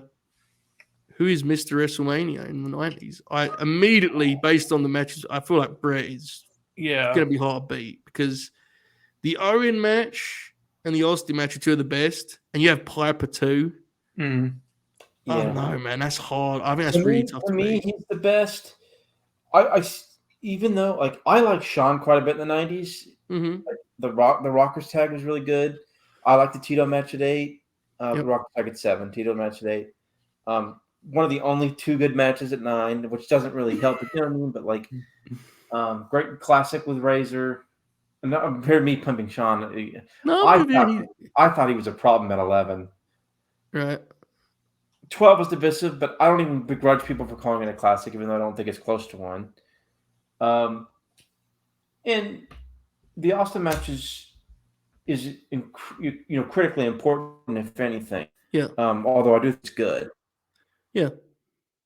He has a really good decade. I'm glad you went for it because Sean he needs to be brought up. But you just brought up a minute ago, the Nasty Boys tag even with the Hart Foundation. I just think Bret's the winner. And again, that's me trying to be objective because I know that we do a lot. Oh yeah, I know. I just wanted to give Sean. I wanted to be. I'm glad you did. And I am glad you did because he had a great decade. Bret wins, I think. I think Sean has a better argument for the next decade, even though I don't love all that stuff. But his argument overall is better. Yeah, and that's a perfect way of transition into the 2000s. All right, this is where we're gonna go. This is gonna be interesting. Yeah, I think I have 19 matches I wrote down. In complete contrast to the last decade, the top 3 WrestleManias of the 2000s are 3 of the top 4 WrestleManias of all time according to Cage Match. So, yeah, let's get into it. Top in the charts, 2001 WrestleMania 17. The highest rated WrestleMania on Cage Match. It is 0.19 over number 2. And yeah, it's pretty clear. And I think it's the consensus pick. WrestleMania 17 is the one that most people cite. And of course, there's an awful lot here. You've got Austin and Rock, you've got the TLC, you've got Angle and Benoit, you've got Shane and Vince, you've got Triple H and Taker, you've got an awful lot. And more than that, it's also a snapshot of in a moment in time. And it's the cliche. I mean, I don't mean that to be disparaging, but when someone says Great WrestleMania 17 is the one that always comes up the most, and here it is, Bobby. I don't think you're surprised by this, right? Fair to say? No, not at all. And they're back in the big stadium for the Yep. first time, which obviously plays a part. And it's got something for everyone. You got the hardcore match that's a real hoot. You get Angle and Benoit, which is a lot of fun. You get I even like Triple H Undertaker quite a bit, and Rock Austin. I don't love the finish, obviously, and I actually think the match at 19 is slightly better. But for the time and for like what it represented and what it needed to be, it's a very good main event. I always have a sort of perverse temptation to defend the finish because I do think it was quite interesting. Now I completely concede that on a business level it objectively failed. So Bob's correct, to be clear. I think Steve's so great as a heel, Yeah, his heel run's good. It didn't need to happen. The audience didn't want it. No, you're right. It's one of those things where right away. It's critical and commercial, right? It's one of those deals. Oracle, WrestleMania 17. Are you co-signing this as the best Mania ever? Possibly. So probably. So here's the thing. This is where I break down all my memories from watching these shows. So we got I was 8. My brother Dustin was 11. And I think we convinced my parents to buy the CD with Limp Bizkit because we liked the song, which I'm sure was just wonderful to play in the car or whatever. What are you listening to? So My Way was a hugely popular song for me. I'll never forget watching the. I must have been like the Heat or something before or whatever. I can't remember what it was. But remember the Austin Rock sit down on SmackDown, which is the best part of the whole build with JR. Oh, brilliant! Oh, incredible! Because the rest of the build's like a mess with Deborah and all this shit. when they do that, it's like one of the coolest things. It's like, oh yeah, it's time. Like hell yeah, this is it right here. We watched it. The house we were living in at the time. I remember watching it in my brother's bedroom, my brother Drew's bedroom, oddly enough. And we taped it. We taped the pay-per-view. Right. And we had it for years, and then somehow the tape got messed up. And so, when you would put it in, the first hour or so would work, and then after the Eddie test match, it would go. It was so sad, For years, our WrestleMania 17 tape was destroyed for some reason. I probably stepped on it one day or something like an idiot. I was not careful with my tapes, Yeah. But I'll never forget. I was a huge Jericho fan, so Jericho Regal was one of the matches I was most invested in. And watching that hardcore match was such a blast as a kid. We're fighting, and they're going through walls and shit, and Raven's getting thrown through worked glass, and that match rules. It's fun. And of course, TLC match, the main event. I just remember Vince coming out and being a kid and being like, wait. What? It's when Austin beat, and I remember just getting mad, and I was so mad that Austin turned. I was a kid. I was 8 years old. And I wasn't even a Rock fan. Not really. I mean, I liked Rock. You just believed in justice. Yeah, I was just like, what? I remember because honestly, the first month I watched wrestling, I liked Triple H because I thought because he had changed the way he changed his look in late '99, he actually looked cool. I won't even deny it. Yeah. But once I started really getting into it, I realized he was a heel and I hated him. So he's my least favorite. The next night on Raw, I'll never forget watching that fucking cage match. It was Rock and Austin. And Triple H comes out, and I was so angry. I was just with rage that Austin and Triple H had formed this duo, and I was so mad. Yeah. But my God. I really like this take from Joe, who says, this Mania is the ultimate combination of good matches and Mania moments, where Mania 19 leaned on more on the matches and Mania 30 leans more on the moments. I think that's a really great way of encapsulating it. Great breakdown. Because I do, and we're about to get to 19, obviously. I prefer 19, but also I'm a fucking loser who's more of a match. There's great matches on 17, but I do think 19 is stronger in that regard. Yeah. But 17 does have those. Psychotic, though, in this show. Yeah, it is. It is. Anything else on WrestleMania 17, boys? Anything else come up? No, I don't think so. There we go. All right. Let's move to the 2 seed. The aforementioned WrestleMania 19 from 2003, the second highest rated WrestleMania ever on Cage Match. Man, the big matches on this, you could debate. I think you could pick any of them as your favorite, and I'm with it. Like Rock and Austin. Every time I watch that match, it like moves me. Like it makes me quite. I don't want to be dramatic. I think it's quite an emotional match. I really do. Yeah. Jim Ross is cool when Steve's walking away of like he gave us everything he had. Fuck, man, that's incredible. That's a great wrestling moment, and I adore that match. Anyone who's ever watched me talk about it knows that. But Brock and Kurt, Shawn and Jericho, and of course Vince Hogan for Manny the Hooper. What a big time heavy hitter look at lineup that is there. Those top 4, good. Yeah. And Chris Bourdon pointed out on the watch along on Saturday. Really not like Vince the way he formatted the show too. He puts all of the big hitters alongside each other almost. It's really interesting. There is obviously the Booker T Triple H element, which we had to struggle through the other night. But nonetheless, a classic Mania, Bobby, you revisited with myself and the lads the other night. What did you make of it on rewatch, mate? Yeah, I loved it. I think personally, I do like it a little better than 17. Yeah, me too. Just because I was more invested then too, which helps. But like, we talked about it the other night. Like, even the undercard's very good.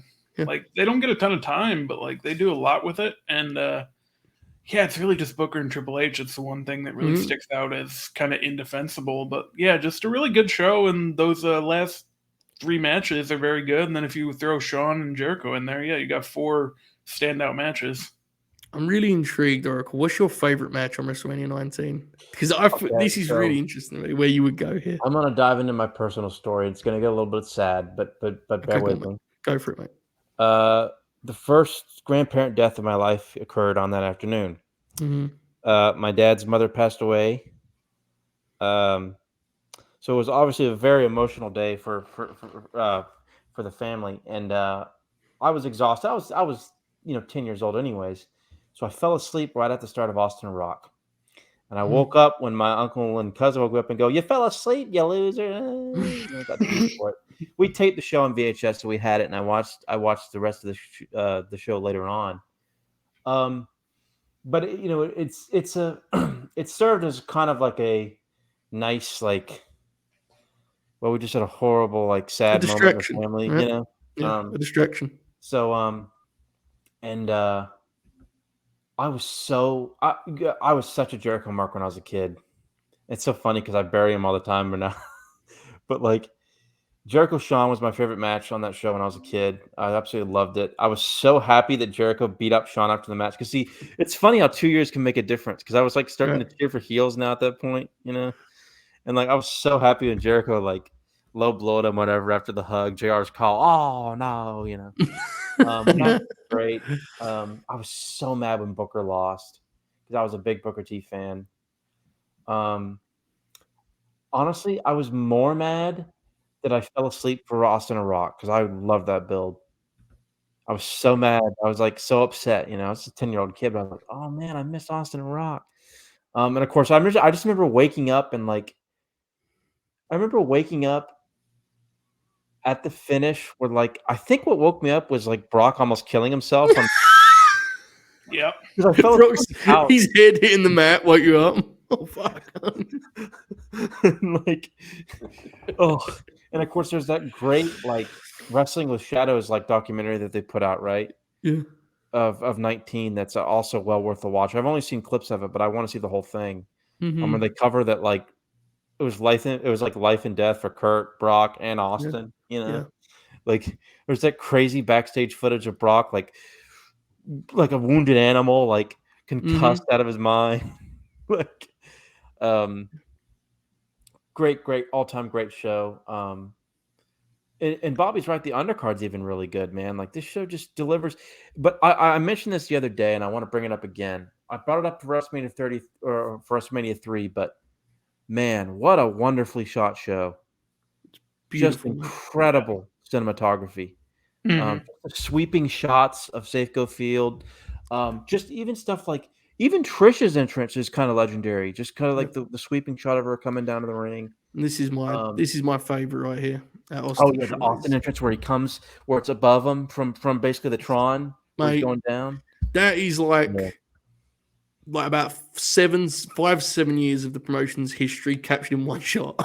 Yeah, and then of course the best like in-match moment shot they've probably ever done, where Vince is covered in blood and he peers over the ropes, and we get the Roddy Piper cameo. It's a masterfully shot show. Look, we rightfully, and it's time for him to fucking hang him up and go do something else with his life and retire. Kevin Dunn sucks now, but there have been times where this is one of those times where he's just, did an absolutely remarkable job. One of the best shot shows they ever did. Just awesome. It's one of those where, like, when they do the Mania video packages, you get like 10 shots of the show.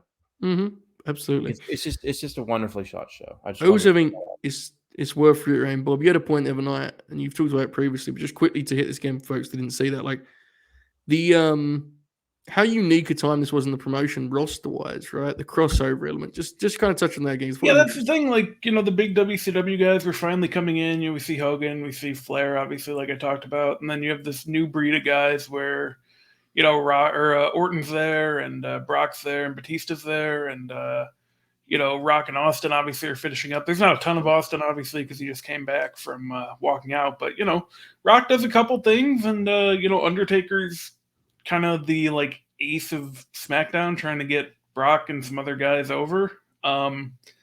It's really unique, and it kind of all culminates here because Rock and Austin are gone, or mostly gone. Right. And yeah, it's kind of a new era. It is, and it's almost more interesting because the new era, the intended new era, doesn't really come to fruition, right? And it's like a really strange. That element of it is interesting, and obviously Brock's going to be very common in the next decade. But yeah, it is interesting to reflect back on that part. All right, let's move to the third best WrestleMania of the 2000s according to Cage Match. This one is fourth all time. We moved to 2005. The last time WrestleMania went Hollywood, right? WrestleMania 21. It bugs me this year that they caught the same tagline. I guess there's a statute. I guess the statute of limitations can. Either way, again, but the Bloodline Goodfellas deal. That was incredible. That's the best one. Honestly, I will say this. I will be honest with you. The Seth and Becky one was okay. I don't like Seth, but that one was decent. The rest have been terrible. Yeah. But when they did that, I popped huge. I was like, this is amazing. And did you notice at the end when everyone was popping, Solo still wasn't laughing? Yeah. That was great. It was great, yeah. Roman said, am I a tribal clown? Paulie was like, no, the way you sell tickets, the way you cut. Paulie was so like bad but awesome in that. It was so funny. Wonderful stuff. Anyway, WrestleMania 21. This is the show, before we get to the matches, this is the show with the Piper segment, right? Piper and Austin. Yes. Where he's like, I was a rebel before these even put a number on these things. That is, God, man, I love when Roddy could just roll back the years one time. It's fabulous. Match wise, we have Ray and Eddie opening. We have Taker and Orton. We have the first Money in the Bank, a ladder match, which would be a defining factor in these next few years. He'll be a real standout thing on the show. Kurt and Shawn. The only thing I'd say about this WrestleMania is it does not close in epic fashion match quality wise. Yeah. They achieve what they're going for in terms of new era that we were just, kind of referencing the new era, right, with Batista and Cena, but not necessarily, to me anyway, the epic conclusion in terms of bell to bell with those last couple matches. Oracle, how do you feel about WrestleMania 21, mate? Hugely looked forward to it as a kid. I mean, you look forward to every Mania as a kid, but this one was one of the bigger ones. The Batista turn, once we Batista turn, folks. A turn so traumatic that it's knocked the Oracle of Wrestling's in and out. But he will return in a moment. It was another Cena JBL match for Bled. That one was the WrestleMania one was very kind of cookie car. Yeah. Unfortunately. The Oracle of Wrestling. It was a very big WrestleMania when you were a kid, huh? I like how I always wave to make sure y'all can see if you can see if I'm back yet, because the way StreamYard is like when you freeze, you don't, so everybody else does. Yeah, but a big show when you was a kid. Oh yeah, but Batista turning was like we could see it happening at Survivor Series. So we were so ready for it. They built to it so well. I'll never forget the contract signing and him powerbombing Triple H to the table. Lost our mind. Of course, the Hollywood things that they did, the skits were awesome. I loved them as a kid. Yeah. The first half of the show is awesome. I love the Randy Taker match. I love the build. Terrific. When Randy embarrasses Jake on that awesome Raw segment, they do the Shawn and Kurt had an awesome build too. When Shawn has a bloody street fight with Edge, and then Kurt shows up with his tracksuit and t-shirt, and gets Shawn's blood all over him like a sicko, and beats the shit out of him, and then accepts the Mania challenge or whatever. Oh, incredible stuff. And of course the famous Sherry segment, which I didn't see live at the time because I couldn't get SmackDown live at the time because it was before the CW merged UPN, and it's a long story. So we were one of the cities that didn't get it, so you had to get it on replay on Saturday nights, whatever channel it was, and I was off and on with that. But anyways, one of my random tangents. But this show, Shawn and Angle, which is a great match. Yeah. I hate the extended ankle lock. I fucking hate it. It's insane. Yeah. Hate the finish. Hate the finish of this match. The match is great. I like the Vengeance match better, but the match is great. The match is probably even a classic. I don't even have a problem saying that. But I hate the ankle lock. I hate the ankle lock finish. But after that, the match caps off, and it's just the right people win. I mean, Big Show Bono is ridiculous and stupid. But Cena and JBL sucks. Cena wins, and he has that really empty moment where he jumps into the crowd and everybody's just and then the show's peaked already. Yeah, Batista and Triple H is not bad per se, but the crowd's tired. First of all, LA crowds suck. So this is what worries me. Granted, I think it's different now because I think stadium fly-ins, this was. But Batista won. It mattered. JR has the great call. The Beast has been unleashed. Great classic call that they put in all these video packages over the years. Great Mania, not even close to top 5. I was surprised it was full time. I will say. Or maybe you can argue top 10. I feel like it's probably more 11 to 13 in that area. Yeah. In my rankings, but cause I think the second half of the show just they really kind of blow through because even Trish kind of carries Christy Hemme through I mean, it's not a good match really at all, but it's I would call it inoffensive, right? Yeah. Because Trish was hitting on all cylinders. I thought she was a great overall performer by that point. But I don't know. It's just it just kind of calm. It's it falls down and it just kind of skids to a halt. All the right people win, but I just think the last hour, 80 minutes or so, is just really flat. I before we move to this, Bobby, anything on 21, mate? I think Oracle's right. This is the first Mania that I had on DVD, so I think it's technically the first one that I saw. Just because I was really big into Cena and Eddie and Ray and all those guys back then. I will say, Oracle brought it up. It's been brought up in the chats on the screen right now. Cena and JBL have a much better match. Triple H and Batista have a couple much better matches. Their Hell in a Cell is incredible. But, this one does have a place in my heart because I think Eddie and Ray is very good. They have a handful of good matches that year. Kurt and Shawn obviously stands out quite a bit. I think it's the best Money in the Bank match still. And the concept obviously at this point's a little played out, but when they were still on Mania, they usually were pretty good. And this one in particular, you had Shelton running up the ladder. It's an all-time spot. Austin coming out like you talked about. It was Hogan's big return after being away for a couple of years. That was cool in the moment. He came out and attacked Muhammad Hassan, which, but yeah, I don't I've seen it a lot because, like I said, I had the DVD. It's not as good as 17 or 19 or probably not even 20. And that's just for the ones around it. They did what they wanted to do with having the right guys win, but it's just the matches just weren't great. One Mania show is so good. The Money in the Bank match is incredible. It is, yeah.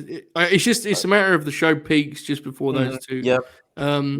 One show I do think is better than it that was earlier. I was going to bring it up anyway because it was like 0.01 lower. Is now tied. So whoever voted today, shout out to him. Doing the Lord's work. WrestleMania 24. Yeah, great show. I actually much prefer, personally. I think that show is like underrated. Too strong because clearly Cage Match has love for it. But I do think it deserves more love in the grand scheme of things. I think that show is spectacular, man. You have spectacle. You have iconic moments. You have Flair's retirement match. The main event is incredible, by the way. Edge and Taker have a match that's like way better than any other match they had, in my view, anyway. Mm-hmm. Money in the Bank's great on that show. And for Oracle and I, specifically, Finley works. Opener, that match rules. And he does a dive where he gets... Which is one of the craziest spots in recent memory. Mm-hmm. I'm going to jump back in time now. 15 years. Good Lord. Pop. We had a bunch of people over for this show. We did that a lot, but this was one year where we had some extra friends over, whatever. That were fans. Right. Still are. The Flair stuff, even now, still hits pretty good for me. Yeah, me too. That, it's the best retirement they've ever done. It's the best retirement ever in history of wrestling. It's a shame that Rick was Rick and fucking broke it, but it wasn't a retirement. It's from the Hall of Fame speech to the Mania match to even though the "I'm Sorry, I Love You" began the trend of one of the worst trends in WWE. The Raw deal is great though, right? And the Raw deal is, like, as Dave Meltzer said, is the best non-wrestling segment in the history of wrestling. Yeah, I think he's right. Yeah. Will be. And of course, the Floyd Big Show Bill was awesome. The match we talked about just a couple weeks ago, great. Or at least a great celebrity match. But my favorite moment from this show ever, and I didn't know until I started getting in online circles and Twitter and stuff. A lot of people remember this. They do a ref bump in Edge and Taker. Mm-hmm. And a ref's got to come down to make the pin. And Charles Robinson makes the damnedest sprint you will ever see. Yes. The camera comes in and watches him sprint. And my dad, who has been a Charles Robinson fan ever since he did the Little Nate's gimmick in '99, because he loved Ric Flair and then did the Little Nate's gimmick, Dad loved Charles Robinson. Dad is like, he's just kind of like sitting there, kind of enjoying the show. Or when he sees Charles Robinson run down the ramp, he pumps his fist. Run, Charles, run, Charles, run. And Charles Robinson is like booking it down to this fucking ramp, dude. And like one of my all-time personal favorite Mania memories watching was just my dad losing his mind for Charles Robinson after that ref bump in the main event. But absolutely great show. That Money in the Bank ladder match is a sick spot fest. Good Lord.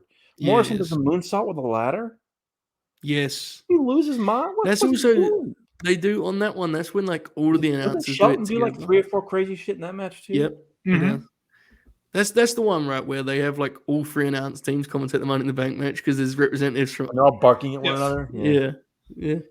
It's they great show. show. 23 too, I think. But yeah, incredible show. Any films from WrestleMania 24? It's around our top 4 for the decade. Or should we move to the bottom? What do you think, fellas? Ready to move? Yeah. All right. The worst WrestleMania of the 2000s. We head to 2009, the final one of the decade, WrestleMania 25, which is not even a bottom 10 WrestleMania. So, again, folks, I'm sorry I get ahead of ourselves to spoil things. I think it's pretty clear which decade is going to be the best WrestleManias. This has the Taker Shawn match. Mm-hmm. I actually, being a sicko, prefer the rematch, but that of course I would. You have Matt and Jeff. The problem with this show is a lot of it just fell short of expectations. It did. And then the main event is a brought it up the problem. other day. Yeah. Like, this show, the Orton Triple H build was awesome. Yes. And the Jericho Legends build was awesome. But we also, at first, you thought Mickey Rourke was going to be more involved. And I was a big fan of I was in high school, so I was really starting to get into, like, seriously watching film or whatever. And, like, Beast. and so, like, I loved the movie, and, like, and they did that great CNN thing, remember, where, like, on Larry King, and, like, Jericho's, like, working Mickey Rourke. Mm-hmm. It's incredible. But this show's just a major disappointment. Like, Steamboat going in there and cooking was amazing, though. Yeah. And of course the Money in the Bank's fine. Punk winning, I was happy with, even though he did it 2 years in a row, and even then it was kind of like same guy. Yeah. But of course it ended up benefiting him even more in many ways after this with the heel turn and the Jeff Hardy feud. But Matt and Jeff, that feud's terrible. Mm-hmm. The triple threat was not bad, but like I like that match. Yeah, I do like that match. Triple threat's good, but it comes like after Taker and Shawn. It's like, no way, no chance. And then Triple H and Orton is just an absolutely dreadful affair. The worst WrestleMania main event of all time. Bring up the Laps fan guys again. I'm gonna bring up Contrarian Alex. He's right. Laps fan's right. It's the worst Mania main event.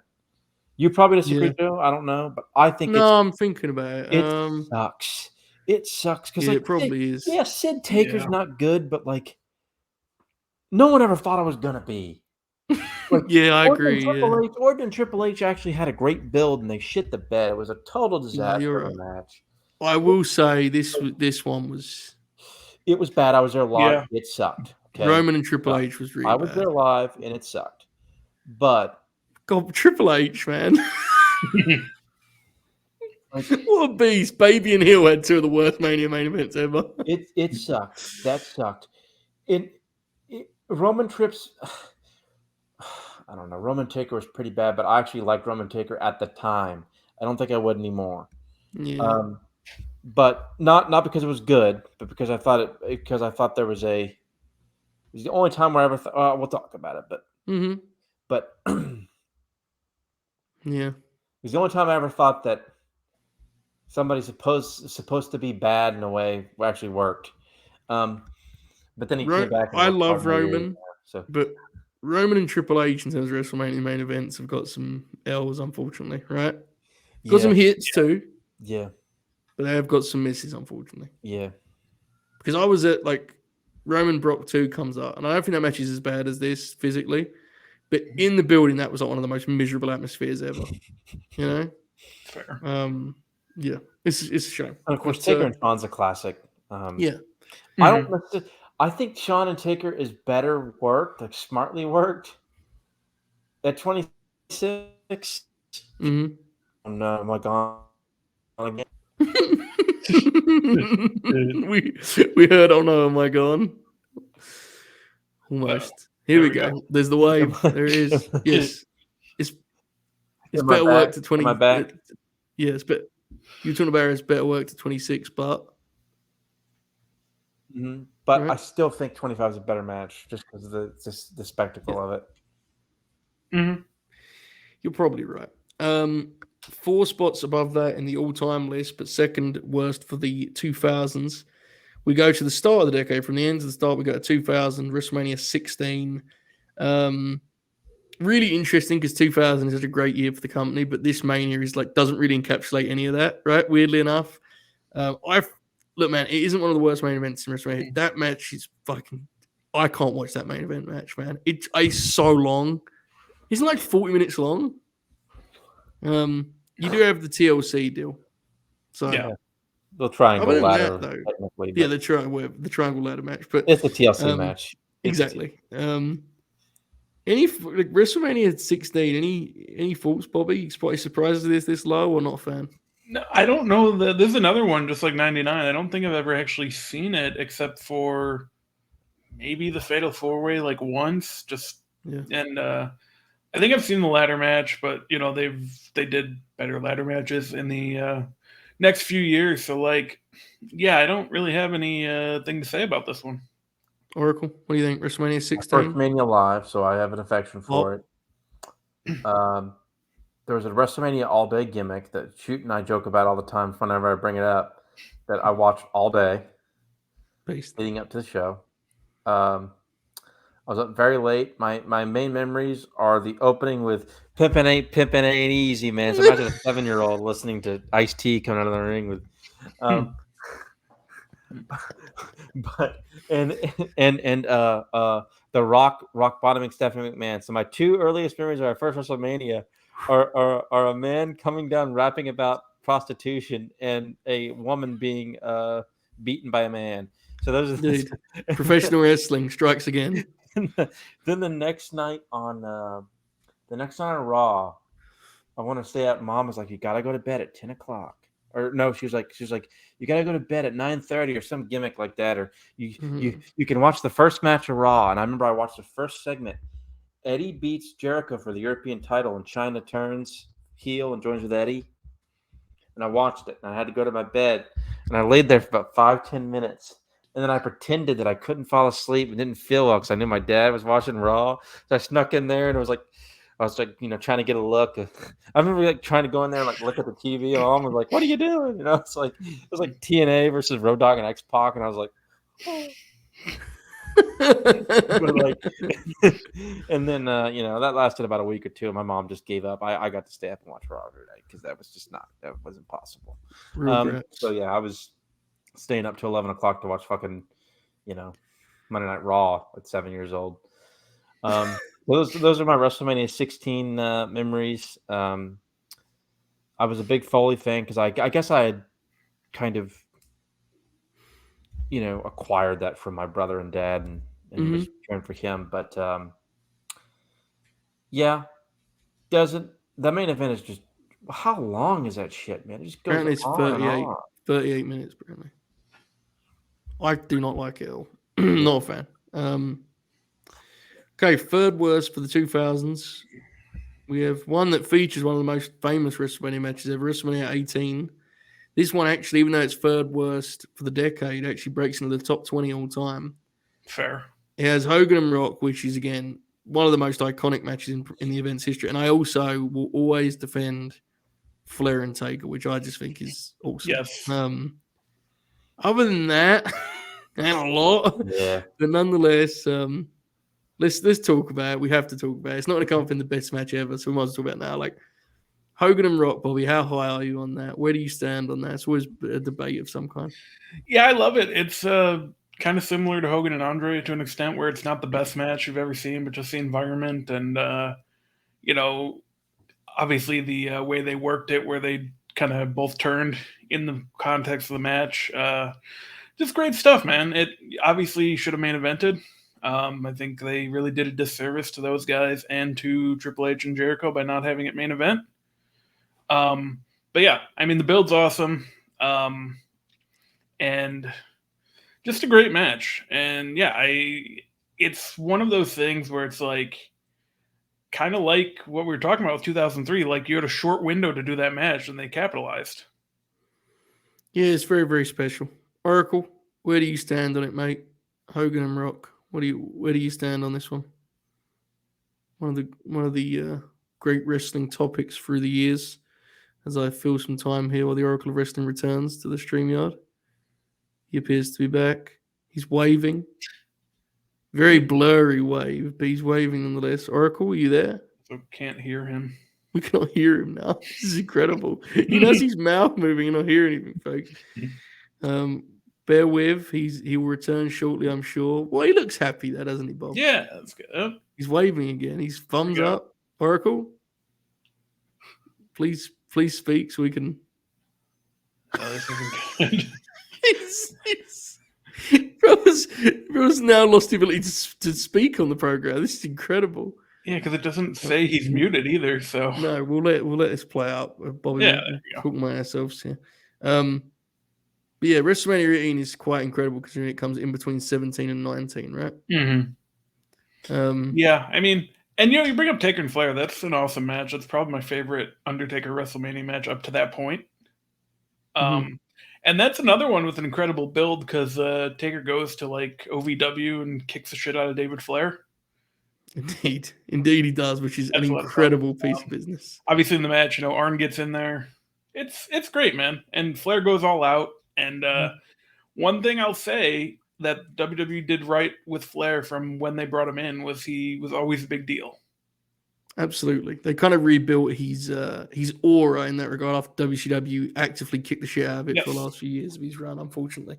And he talks about that, right? And then obviously Triple H got his confidence back by getting to live like a horseman again in the year of 2003. Yeah. The Oracle of Wrestling. Can you hear us? Oh, dear, that's a very ominous look. He nods, but I don't know if we'll be able to hear him. This is very unfortunate, folks. We're having a wonderful time here with the Side in the Decade. We will give this some time.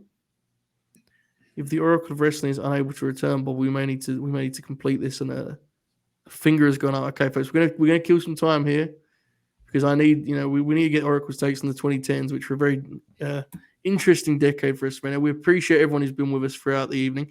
It's been a long night, so especially tonight. Most people that have ever watched the Side of the Decade by far. If you've enjoyed this, we do implore you, right? But we've always had a good time with these. The Rumble, the SummerSlam, Survivor Series. I think the first one of these was like an hour long. Yep. Here we are at the 2-hour mark, waiting for Oracle to get his sound back. There is nothing that happens easily in the Late Night Grin universe, but we will try our best to finish this show for you. And if we cannot tonight, we will do it before the end of the week. Fair to say, Bob, right? I mean, we'll come back and complete this. But yeah, we're having a good time here. Bobby? Yep. Are you surprised at how long it's taken us to do this far? Or are you expecting... Would you expect us to go longer than this thus far? Yeah, I kind of roughly thought about 3 hours is what this one would be, just because there's so much to get into, man. Yeah, absolutely. And I mean, if you want to stick with WrestleMania 18, it's not bad. Like, there's just not a lot of stuff that stands out. There's a lot of stuff that you wish I would have done better, like Stone Cold working someone other than Scott Hall. We both like Scott Hall quite a bit, but I think 2002 Scott Hall and 2002 Stone Cold is not the best matchup. Absolutely. I agree completely. I think Nash got hurt like right when they came in and they couldn't do anything because he didn't really wrestle on this show at all. So maybe if there's something there, I know a match that's been thrown around would be, Hall and Nash against Kane and Undertaker, which would have been interesting, but then you lose Undertaker Flair. Which can't be done. We have to keep that. Very important. Yeah, interesting show for sure. As we wait for the big man to return, let's throw out some other ones from the decade, Bobby. I want to show some love to Christian and Jericho. Yes, great match. 20, as well as Evolution versus Rock and Sock is one of my favorites. Yeah, that's great too. Obviously the main event. I know it's been, spoiled at this point, but Eddie and Kurt too. Eddie and Kurt's very good. And this is really, this is the year that they brought the Hall of Fame back. This is when they kind of made it all a big deal again, back at the Garden. And just a special show. I don't know if it necessarily has the heights of some of these other ones that we've talked about, but it's a lot of fun. The Oracle of Wrestling has lost its ability to speak. This is incredible. Not great. Well, at least it's not WrestleMania week, right, Oracle? Could be worse. Let's keep that there for a moment. We'll let this figure out, folks. Again, we will try to circle back if we have to. But this is not looking great. You could switch to the built-in laptop mic. It'll sound like shit, but we'll be able to hear him. I'm not sure it's the mic. I think it is the laptop. We apologize, folks. Bear with us here. Any others you'd like to call out from the decade, Bob, before we... Edge and Foley, just because there hasn't ever been a match like that on WrestleMania and probably never will again. Absolutely. I like Shawn and Vince too. Yep, that's very good. I like Undertaker Batista. I like Shawn and Cena. I think the builds to both are very good as well. Not too much more. Actually, Lashley and Umaga's fun too, if you can, look past the guys in each corner. Indeed. Yeah. I was rewatching that whole thing, and it has not aged well. Why was you rewatching it, Bobby? I was, for my other podcast, we're in 2007 now, so, kind of on the lead up. So we rewatched the whole lead up and then the show itself. And, it's, I do want to talk about Goldberg and Brock too, because it'll come back up later. So not only is that match kind of sent out there to fail, but like they just work rest holds and stuff, and it's the worst crowd for it because like everyone knows they're leaving. Maybe if it's not in the Garden, it's not quite as bad, but they're both checked out too, and you know, but they do redeem themselves, which we'll get into at some point. Absolutely, we will. May not be tonight. Yeah. We will get into it, but nonetheless, we're battling through here, folks. The Oracle of Wrestling looks uncertain. Many grimaces going on, unfortunately. Yeah. But yeah, we will again. Yes, Bob, promote your other podcast. There's some people like the befuddle of this news. You have another podcast. Do that. I do. It's called Ruthless Aggression. We talk about current stuff and then go back to this week in the Ruthless Aggression era, which we're in 2007 now. So technically the era is coming to an end. So I don't know what the future holds. But yeah, we're heading to WrestleMania 23. I retweeted it earlier today if you want to go and check that and watch or listen to that. It's a lot of carryover from what you get on Fed Dead, but if you want to hear more about 2007 or any other time before 2007, we started. The first show we did was the Raw when Triple H comes back at the Garden. So yeah, we've been doing it for like 5 years now, which is crazy. My God, that is impressive. Good shit, Bobby. Okay. The Oracle of Wrestling, do we have any sign of hope? It does not appear so from the concern across your face. You appear to look like you're in some sort of storm now. This is very unfortunate. Yeah, it's not great. Folks, I think what we're going to do is I think we're going to end this program here. Okay? Now, again, I promise we will finish Deciding the Decade WrestleMania before the end of the week. When we fix the Oracle of Wrestling's technical difficulties, even if we fix them tonight and have a solution, we will return with the rest of the show. And if it's tonight, I will even clip them together for those of you that are listening. However, I think it's probably best that we handle this away from the twitch.tv/late night Grin. So we're gonna have to love and leave you for a bit. Stay tuned on our Twitter at Late Night Grim because we may be back shortly. We may be back on Friday. We may be back, I don't know. But we sincerely apologize. We've had a wonderful time. Sometimes shit happens. The Oracle of Wrestling has been battling through it with his aging laptop, the way that many aging WrestleMania performers have struggled at times. It happens. We will finish this show. I promise. Bobby, do you have any final words, any reassurance you'd like to offer to our wonderful audience here? Yeah, listen, everything's going to be okay. We're going to get it figured out. I don't know that it's going to be tonight, but Yes. we'll get it done. And this was a lot of fun, and it'll be fun when we get it back. And it's not a bad omen. You know, it's not like when the WrestleMania sign caught on fire twice at the Royal Rumble in 2022. Yeah. This is fine. We'll be all right. Think of this as our rain delay, okay? Yeah. And most importantly, let it play out. Now, again, folks, I want to stress, it may be a two-night WrestleMania, I don't know, but I want to stress, at Late Night Grin, stay tuned because we may just be back when Oracle turns his laptop. But I just don't want us to. If we keep killing time, we're killing the show. You know, like we'll come back if we have to. I'm not going to return on a poncho, Duke, so that is a good idea, folks. We really do appreciate you. I'm not going to hit the outro because that feels especially aggressive after what's happened here. We may be back tonight. We'll definitely be back at some point. We love you. Keep grinning, and we're back to cover the 2010s here shortly. All hell.